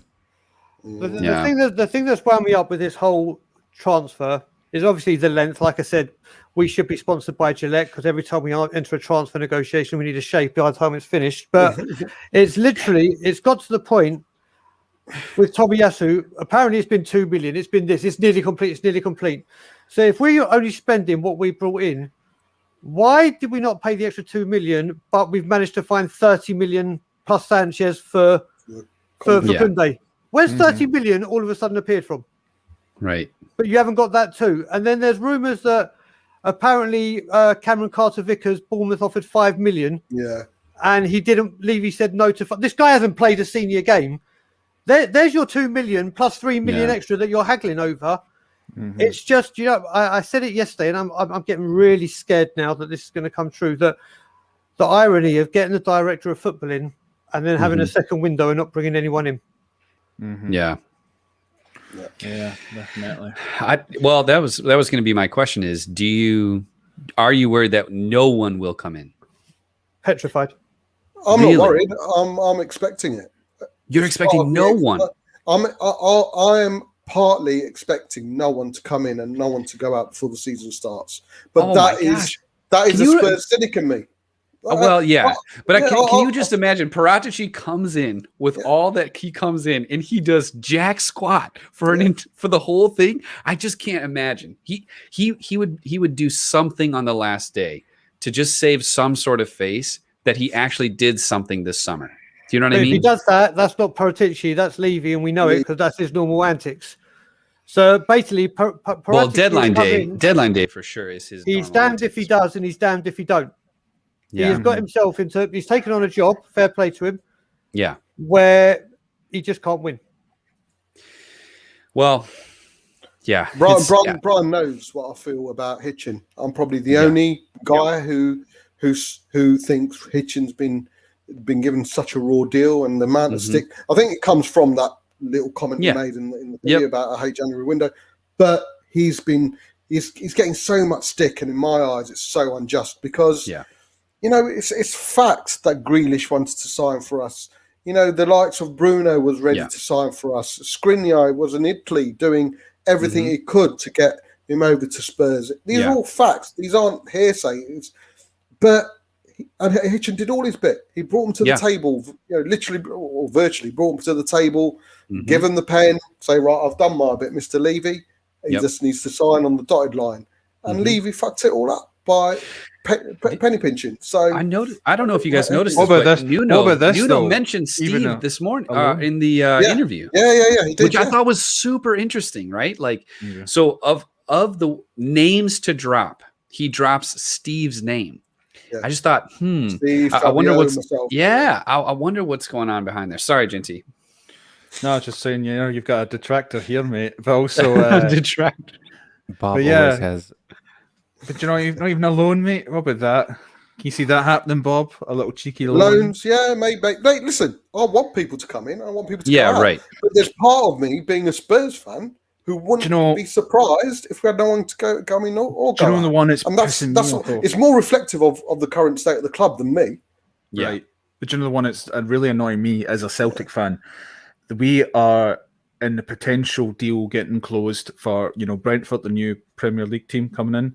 They have offered £13.5 million for Christoph Ayer, our best defender. What a defender. Yeah. 6'6", How much powerful. did you say? 13.5 million. 1-3. Yeah. Okay, I thought you said 30. I was about to do my goddamn bollocks. If Brentford had come in and started spending 30 million. Fair, no, but like for a player of his caliber, like, and it's also the Scottish League. You know how much you don't give a shit about, like, you downpaid the Scottish League. So the fact that they're pushing for 13, I mean, Kieran Tierney was 25, Moussa Dembele, who was in Atletico Madrid and he's also at Lyon, was 20. So it's the kind of shows you the range of the kind of player he was, and he's honestly the best defender I've seen since Van Dijk. I was about to say since the Van Dijk one, and 13.5 million. He's 23 as well, so he's got that. I mean, so why isn't Tottenham going for him, man? He's cheaper than Tomiyasu. He's just the same as. It's the same as same part. It's a much more physical league than the Serie A. Right.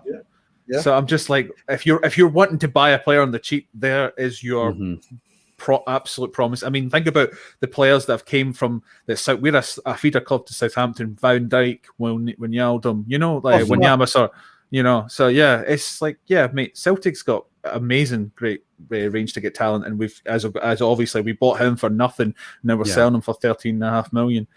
Yeah. So yeah, I like your striker, Edouard. Mate, yeah, Edouard's gone is going to go as well, but he's going to go for like 30 because he's an ex PSG player, and PSG knew how fucking good he was, and so they put a 40%. PSG gets 40% of the money when we sell him, so Celtic are pushing to try and make it 25 plus. But even 25 in the Premier League for a striker that has got nothing. He's got like I think he's got like 50 goals to 80 games or something crazy. He's a better version of Lukaku. Oh yeah, he's got build, he's got stature. Yeah, he's like touch 30, on the ball. 36 million for Vinicius, right? So yeah. Spot on, yeah. I mean, and he's only 22 as well, and Brendan Rodgers is wanting him. And you talk about Brendan Rodgers loves. Yeah. Oh, well, I mean, Brendan Rodgers loves the shit, and that shows you the kind of like if people who are always bigging up Brendan Rodgers how good he is, like it shows how good of a player he is. It's obviously no one watches the Scottish League apart from Celtic fans and Rangers fans, the fans of it, so you don't get to see this shit. If they have a sell-on clause, they could probably do a swap deal in order to save cash. So throw him Jack Clark or what's his name? What's the other Troy Parrott? Yeah. Yeah, he's an Irish boy as well. We'll take Troy Parrott. We'll take Troy Parrott and a few million for Edouard, mate. And Edouard would be. I think Edouard would be amazing in the Premier League. No doubt. It's the fact that he is about 6'2". He's got the build, but he is his touch and his technique. He's dribbling rapid as well. I've seen him dribble past 3 players in the box, and he's able to dribble past and get a shot off. I think so. Who does he play for internationally? France. The thing I'm he doesn't make the squads at the moment, though, does he? They didn't make the squad because obviously, I mean, look at that French squad. Yeah, because Moussa Sissoko got in there ahead of him. Yeah, but listen, this is the thing I'm struggling to understand right now is what's the name of the player? This Almo or what? I mean, I can't remember the midfield creator that something. So apparently these players are going at a ridiculously cheap rate and for what they are. And I'm like, do you know what? These players fit the mold of exactly what we need, fit the price, and there's a couple of defenders as well. And I'm like, so why aren't we just going straight out and bidding 15, 20, whatever for these? They want 25. That's all they want. But this is what I don't get. We're putting bids in. We're putting 25. We're putting bids in for players that, as I said earlier, it's like with this Monday deal, we knew he didn't want to come to Tottenham. Yeah. But all right, we're casting this net out far and wide, but surely the first thing you do is find out if they're interested to come in. Like, if I got offered a job in Estonia, and they said, "Listen, would you move to Estonia?" and I said no, they don't carry on. That's the weird thing, though, Diego, because there was reports because people. I was looking up, and I was like, because I thought I'd heard that as well, and then there's all these other reports previously that show that that there are people saying, "Oh, don't worry, this is going to happen." The camp that said it was going to happen was because we had spoken to his agent a few weeks before. So, like, I genuinely believe that the agent is either a fuck up and he's like, "Oh, I could talk him into coming to Spurs," or he's like, "Let's get the Spurs deal in the news so that other teams, the teams that you really want, like the Real Madrid." Because that's what it is. Apparently, it's Real Madrid or Man U, and if they don't come from, then he might consider Tottenham. Do we really need another Serge Aurier, Tanguy issue though at the club? Yeah, no. We become a bartering chip. Let's put a bid in to raise up the value of someone. Yeah, exactly. I mean, so he's either incompetent or he's sold us. He's used us. So I mean, which one's worse? Would you go in for, or would you do a swap deal with Juventus for Rabiot with he plays for Juventus, right? Yeah, he does. Yeah. For Rabiot and a swap deal for Winks plus 30 million for Rabiot? Nope. Don't wouldn't for either. plus 30 million. No, get out. No. There's By not, there's not- the way, Go on, Spurs are going in for Varane. Is that right? Yeah, apparently Spurs are showing interest, Oh. significant interest in Varane. Well, yeah, the only There we reason go. we're showing interest is because he's that Real Madrid have to get rid of him. That's why Man U are going for him. Yeah. So, I mean, maybe If we Daniel move Levy him in, thinks I, I he's, think I can get 20 million off him. I will be over the moon if that happens. I've been saying it since absolutely. everybody's been talking about other defenders. I'm like, why aren't we going in for Varane? And then when they list his price at only being 50 million, I'm like, why are we still in for Kuda? So, Yeah. going back to your... Go on, Sorry, Go I'll on. just read it out, mate. Tottenham are interested in signing Varane and exploring the possibilities of striking a deal. The player wants to leave Perez, and Perez is in the process of selling him for 50 million euros. Yeah. No 50 million chance. Why are we No even in chance. there for Kunde at all? Why are we going in for a 70 million player who let's give them maybe 10 million in Sanchez. That will be our match. I'd give him 30 million in Sanchez? What are you talking about? Yeah, No, too, I'm saying our bid is going to be 10 million. I'll give Yeah. him 50 million and Sanchez. No, I'm just kidding. 100%. No, I'd do that, mate. I would I'd do that as well. Yeah. Well, getting to your question about Rabiot, there's not any amount of money or any player swap. Rabiot constantly 3 or 4 times at PSG just shit the bed with us and literally. I'm telling you right now, Kunde is one of those players. Yeah. So do you know what, You think? Yeah. I don't with Kunde. Drama listen, queen, melodrama, prima donna, don't want him. I knew Sounds a nothing. bit like you, mate. I knew nothing of Exactly. him. I knew nothing of him before these Yeah. rumors. Nothing of him. So I still say I want a Skriniar and Anderson, whatever. Skriniar to me is, and I think I said on your stream a few weeks ago, well, I'd rather, if someone told me right now we get 3 Deadwood out, I don't know which players, but 3 Deadwood out and only Skriniar in, I will bite your hand off. I will absolutely go insane if I could have a crystal ball and that was to happen. That's what we need to do. It's about getting these Deadwood out and not bringing in people like you just said, Kunde and Rabiot, who have literally already started talking shit. Yep. Well, and I tell you right now, like even if my son was that age and say he was the greatest player for his age group, you know, at a professional level, he was the Mbappe. If we were planning on moving clubs and a smaller club than what I had necessarily wanted came in and asked for him, would I allow my son to trash them publicly? Absolutely not. Absolutely not. Why? Why pull a hamstring in 3 years and now your career's going downhill again and you need somebody to pick you up? You've burnt bridges. Has Kunde done that? Has Kunde done that then? Yeah, he came out and said we're a second-rate club. He doesn't want to join. Okay. Second, he has to evaluate. Like even though Spurs are coming in here and terms have been agreed with his club, right? The 2 clubs have agreed. Right. It could happen tomorrow if he were to sign off on the contract, right? I don't want him then. I'm going to wait and see if a better offer comes in. Right? You don't say that. You don't say anything. Isn't Paratici kind of doing the same thing by going around talking to 10 players?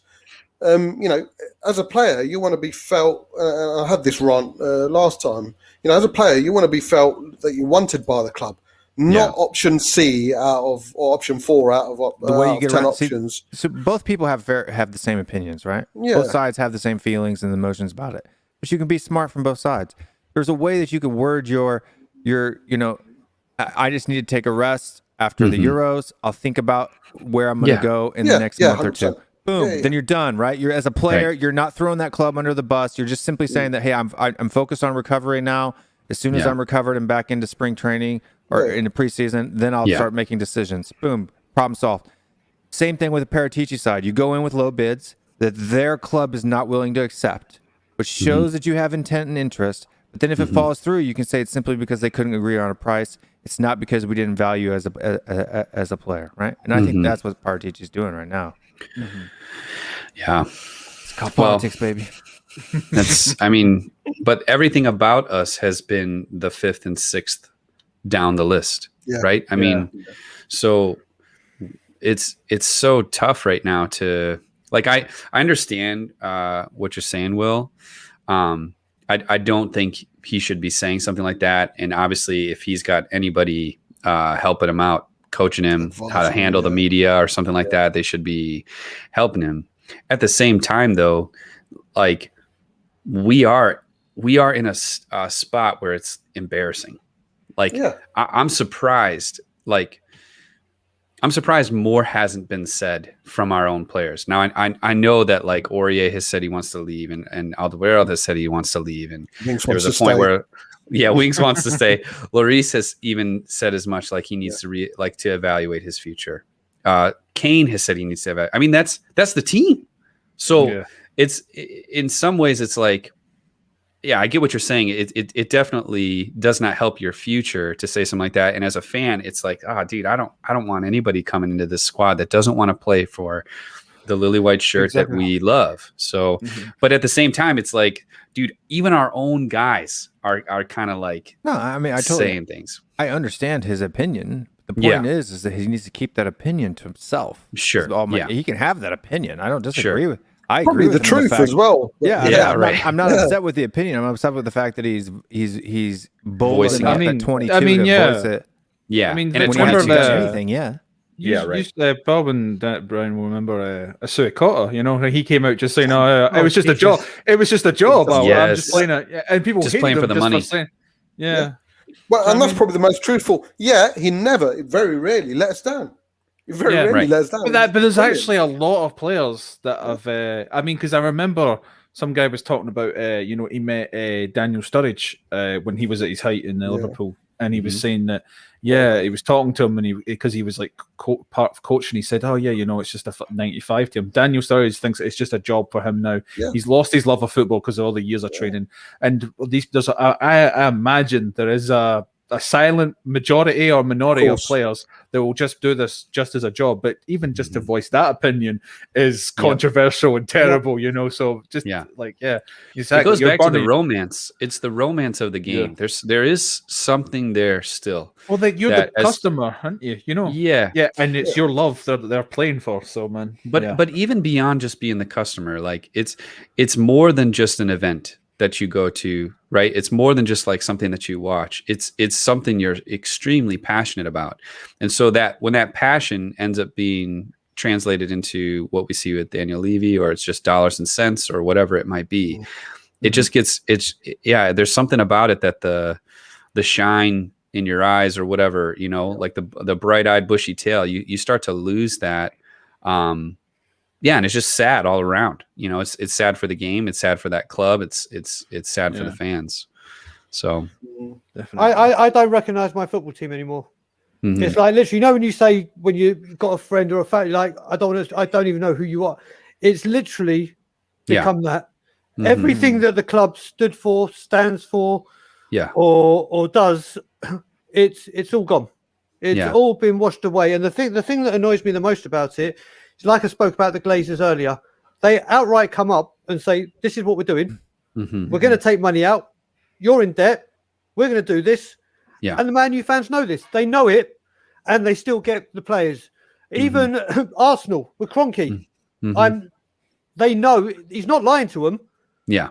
What does it is we are constantly lied to. Yeah. And there's nothing to show for it. Is there a sense of internally and something that we don't want to accept? Is there a slight feeling of it's possibly the beginning of the end with Tottenham? Potentially. The beginning of the end of what? What do you mean by the end? But basically, it's the beginning of a constant mediocrity. Mid-table mediocrity.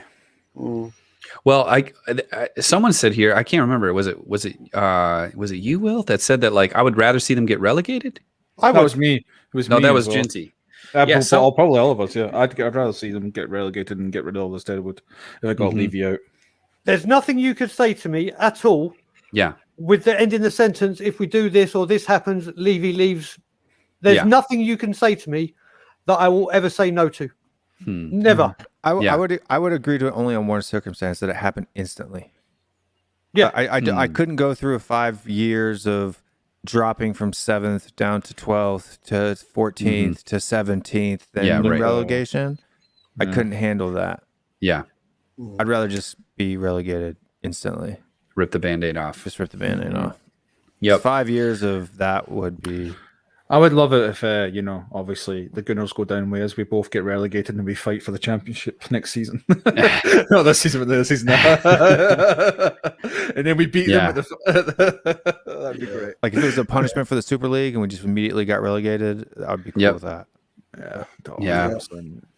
I think to the charm is gone, of course, and there's just a, like, I would be willing to do all that as well, but there does seem to be like well, yeah, but I think what you're trying to say is like the fact that I've seen Cody, I've also seen other people around this YouTube Tottenham sphere who are now slowly coming up with this rhetoric of every time they hear a signing or a potential, they say, I'm not going to believe it until I see him till I see a picture with him at Tottenham with holding the shirt. Right. It used to be people were like, really interested in this looks good and research it, but now I think I've heard probably every one of you say that, saying I don't think it's going to. I'm not listening to it until I see that picture, which is it just shows you that you're talking about you've been lied to so many times. It's like boy cries wolf kind of thing, Do you think though it's because of where Spurs fall, in the sense that like it's like right on the line of, I mean, just beneath, I would say, is like you have Everton, right? Like Everton was not invited to the Super League party.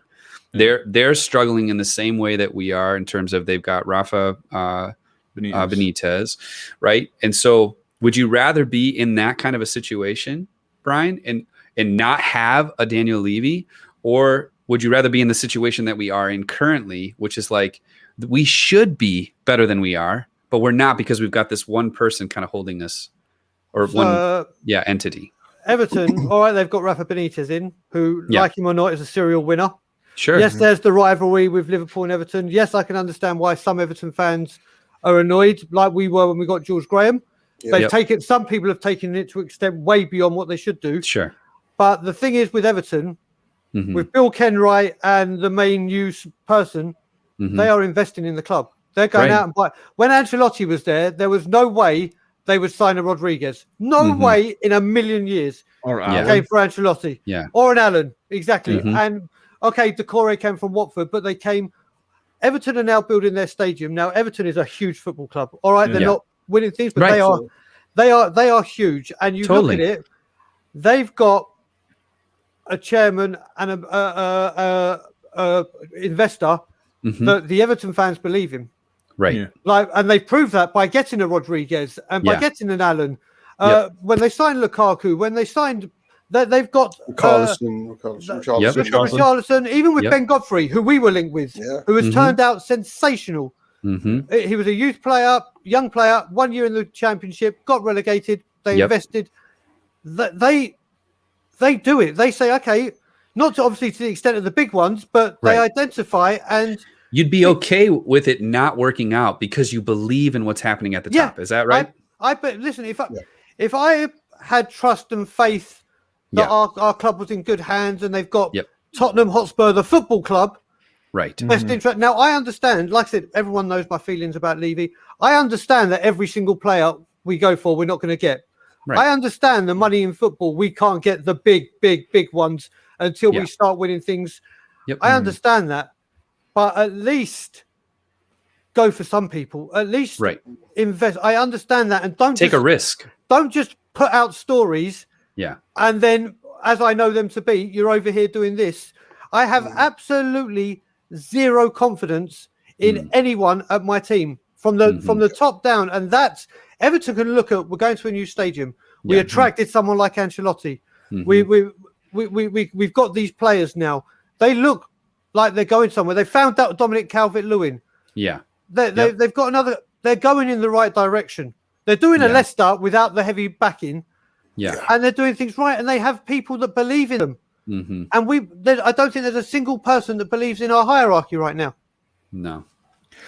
I mean, I'm living in a weird dichotomy where both my teams that I support are needing serious reconstruction. We've sold off. It looks like Edward's going. It looks like clearly like this is almost over the line with AIR. So and obviously, you know, we didn't win the league last year with them, so we're really having to push it. And Celtic have went out. They've raided Sheffield Wednesday because we're Sheffield Wednesday. We're in an absolute dire straits. They've took 2 of their best prospects, you know, and then who I've watched them play in the preseason. They look great. And then they've just signed Israeli winger Al-Badi, you know, that Spurs were looking at. He's this new up and coming. Shocking. Yeah. We're looking at him. Shocking. But you know, it's one of the agents who's brought in a lot of the talent. You know, I think he's like the Israeli George Horseman. Penny's a heavy. Yeah, that's it. He's one of his players. And then I woke up today and just randomly it says we're getting another winger in, Furuhashi from the Japanese J League because that's where Postecoglou's from. You know, and he's now supposed to be coming at his peak and scored 15 goals last season from 20 games. And I mean, like that was just it. It just barring international, you know, visa stuff. He's one of our players. I just woke up and it was just here in the news. That was I didn't hear anything about him. Never even knew about him. And then we just rumors, signed him. No nothing. And it just So I've got that team who's now and they're talking about selling more. They've already bought 4 players and now they're going to buy even more for this rebuild. Now we've got Spurs who can't even get a fucking single player through.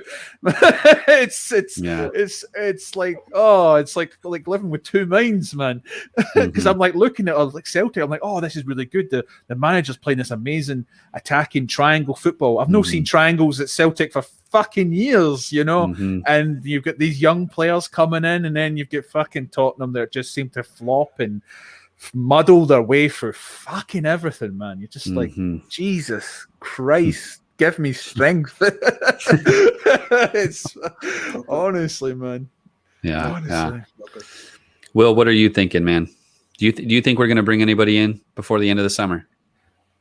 Yeah, I think. Yeah. You think? What? How many though? We talking? Because I'm thinking maybe one at best. One at best. It feels like. Yeah. Well, I mean, I don't have any empirical evidence to say that that's absolutely going to happen for certain. Right? Sure. But I would have to say that you would have to be completely incompetent not to bring in. Yeah.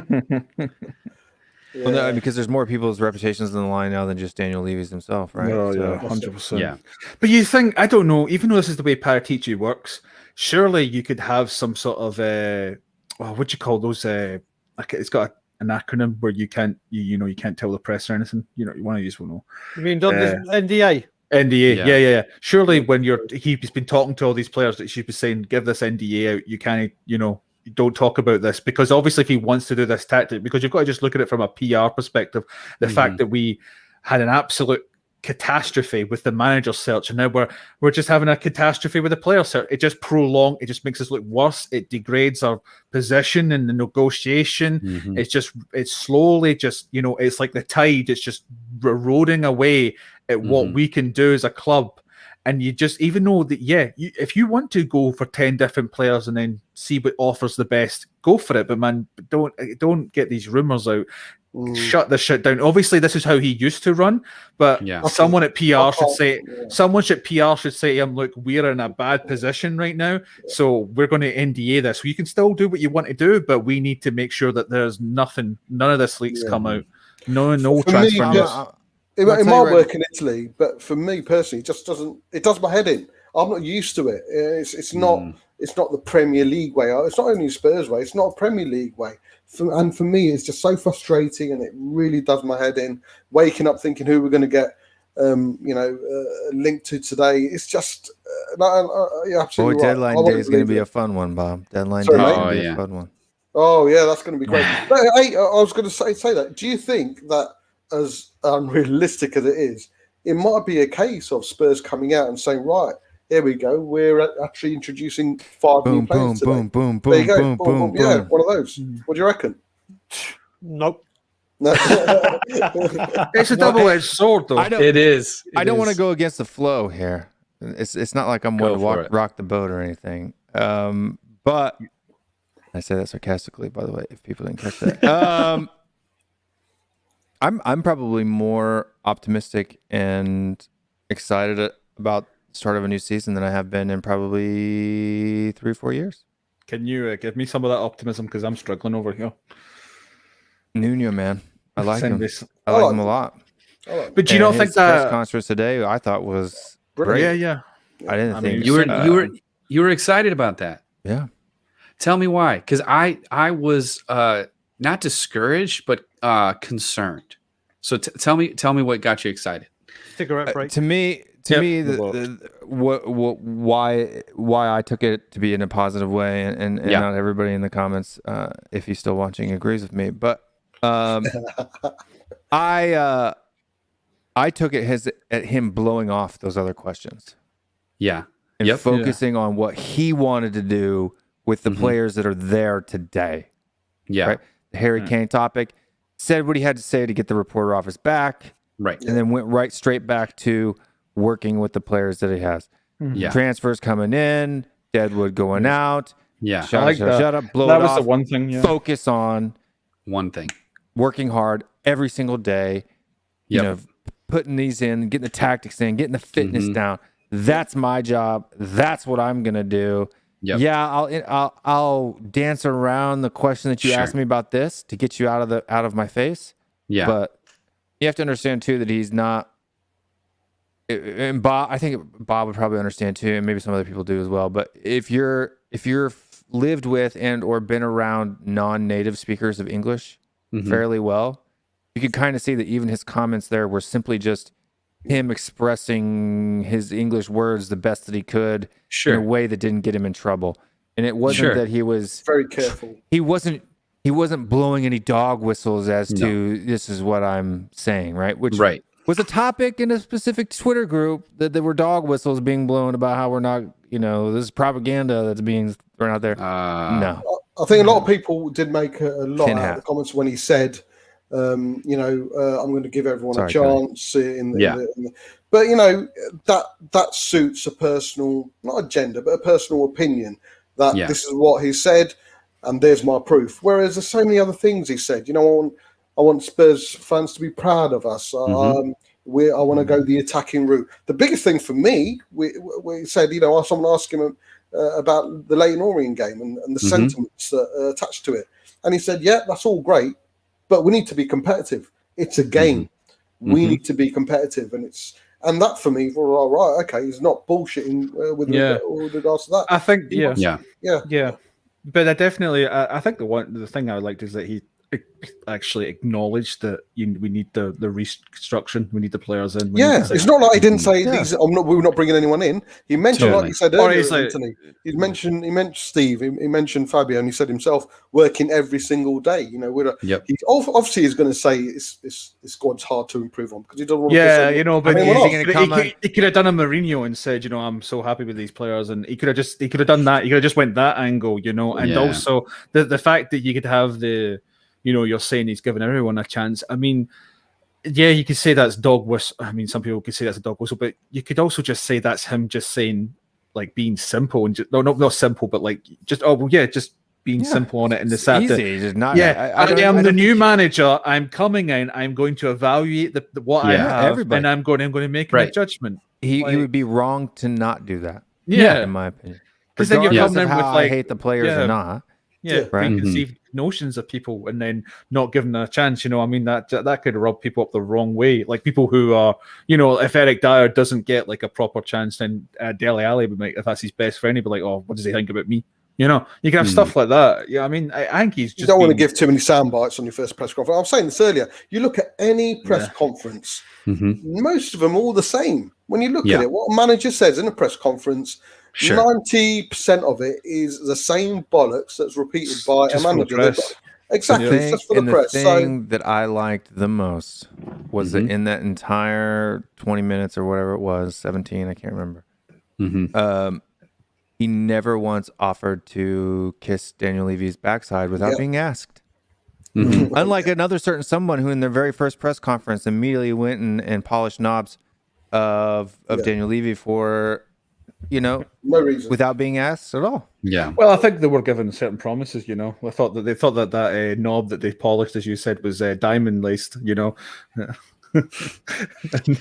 I guess I don't know, but I mean, I'm talking about Ryan Mason. For he people should who have had don't a bit know. I thought you were talking about Mourinho. Sorry, my bad. No, we're talking Ryan about Mason.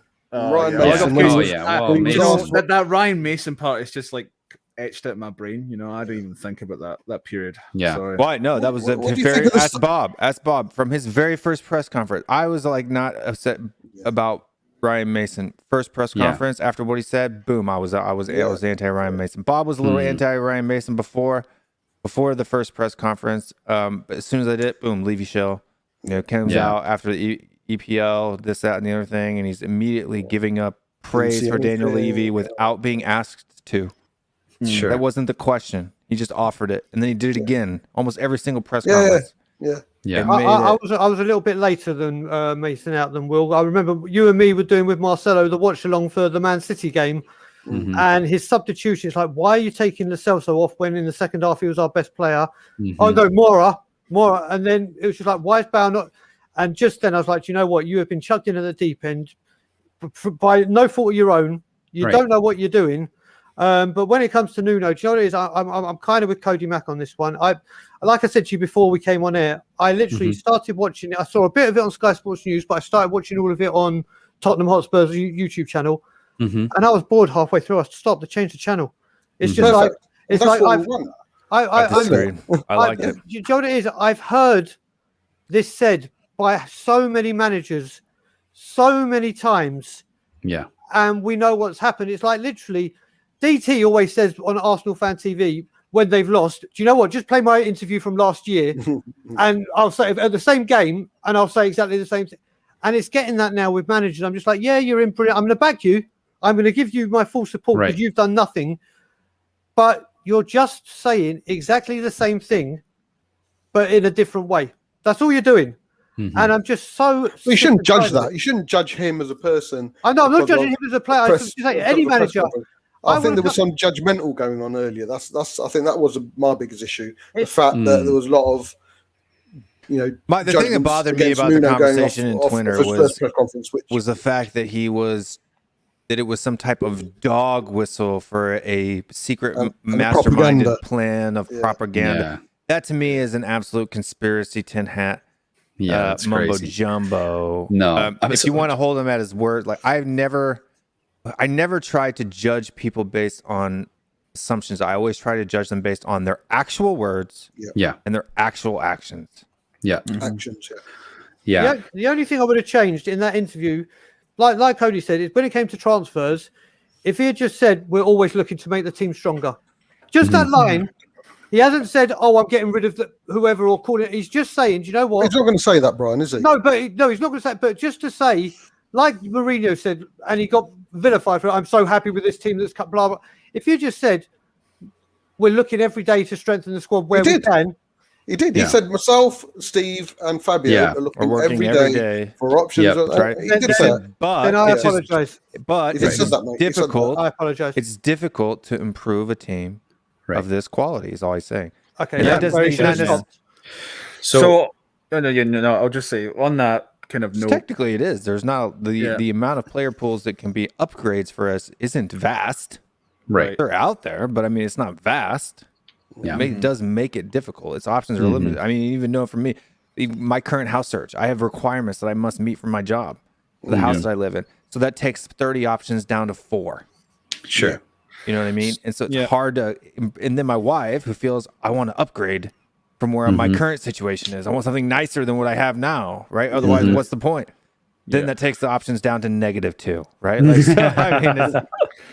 so, I mean, I think we have to wrap up here, guys. It was a nice talk. I always had that sour end because it's just, that's just being a Spurs fan, So I think we'll go round and you can tell us where we can all find you and plug your channels. Yeah. So start with Brian and go conflicts again. Yeah, you can find me, Brian Island, Shy and Stell on Tottenham Away. We do a normal podcast on a Monday and the two Brians on Friday, but we are not doing the two Brians today. We've decided, you know what? 1 week off, nothing's really happened that isn't anything positive. I might have a stroke. So we thought, you know what? Let's just have a Friday night where we're just relaxed. And so there will be no two Brians tonight, but there will be again next Friday. And yeah, you can find us at Tottenham Away. But thanks for having me on the show, mate. Great show. And don't forget to like and subscribe to these guys. Mm-hmm. Thank you. Thanks for being on. Yeah, brilliant. Thank you, guys. And obviously, like and subscribe to these guys. Absolutely fantastic. And thank you for having me on for the first time. Hopefully, I'll be invited back. Yes. I'll do. I've got In the Wall coming up tomorrow. Regular Saturday night program show at 10 o'clock. I am venturing into the Spurs world after a few weeks of Euros, and you'll find me on there. I've got a few confirmed people. Jints, are you? I think appearing tomorrow, aren't you, mate? Yeah. Hopefully, yeah. That's fine. So I'll confirm all the guests for tomorrow. But 10 o'clock tomorrow in the Wall show, and we are going back to Spurs. Yes, and Bob, I was just going to say your Brian Needs a Shave was perfect because he was saying we should be sponsored by Gillette because it takes so long. You know, I mean, it's just coming full circle right now. I love it. That's it. Sonny is sponsored by Gillette, by the way. Oh, it is, isn't it? Yeah. That's right. There's another link. There you go. But hopefully they're probably shaving his contract by about 3 million pages. Jesus Christ! But we won't start that. That's a whole new thing. So yeah, well, where can we find yourself? In the dumpster. Is that your new house? You can find me at THFC Rants right here. And this weekend, I am going to have to go out of town again to continue the search. So I won't be available for any shows, but I may be doing a couple shorts while I'm on the road, just to keep people updated. So head over to Will Stewart THFC Rants on YouTube, Twitter, Facebook, Instagram, Twitch, Discord, wherever you. I think the only thing I'm not on is Snapchat because nobody does that anymore. Babe Station. OnlyFans. Yeah. No OnlyFans. No OnlyFans. Nobody wants to see that. Well, it was great having you guys on, and so great good football discussion and stuff like that. And what did we say around here, Anthony? Do you know? As ever, it was great talking with you. Always.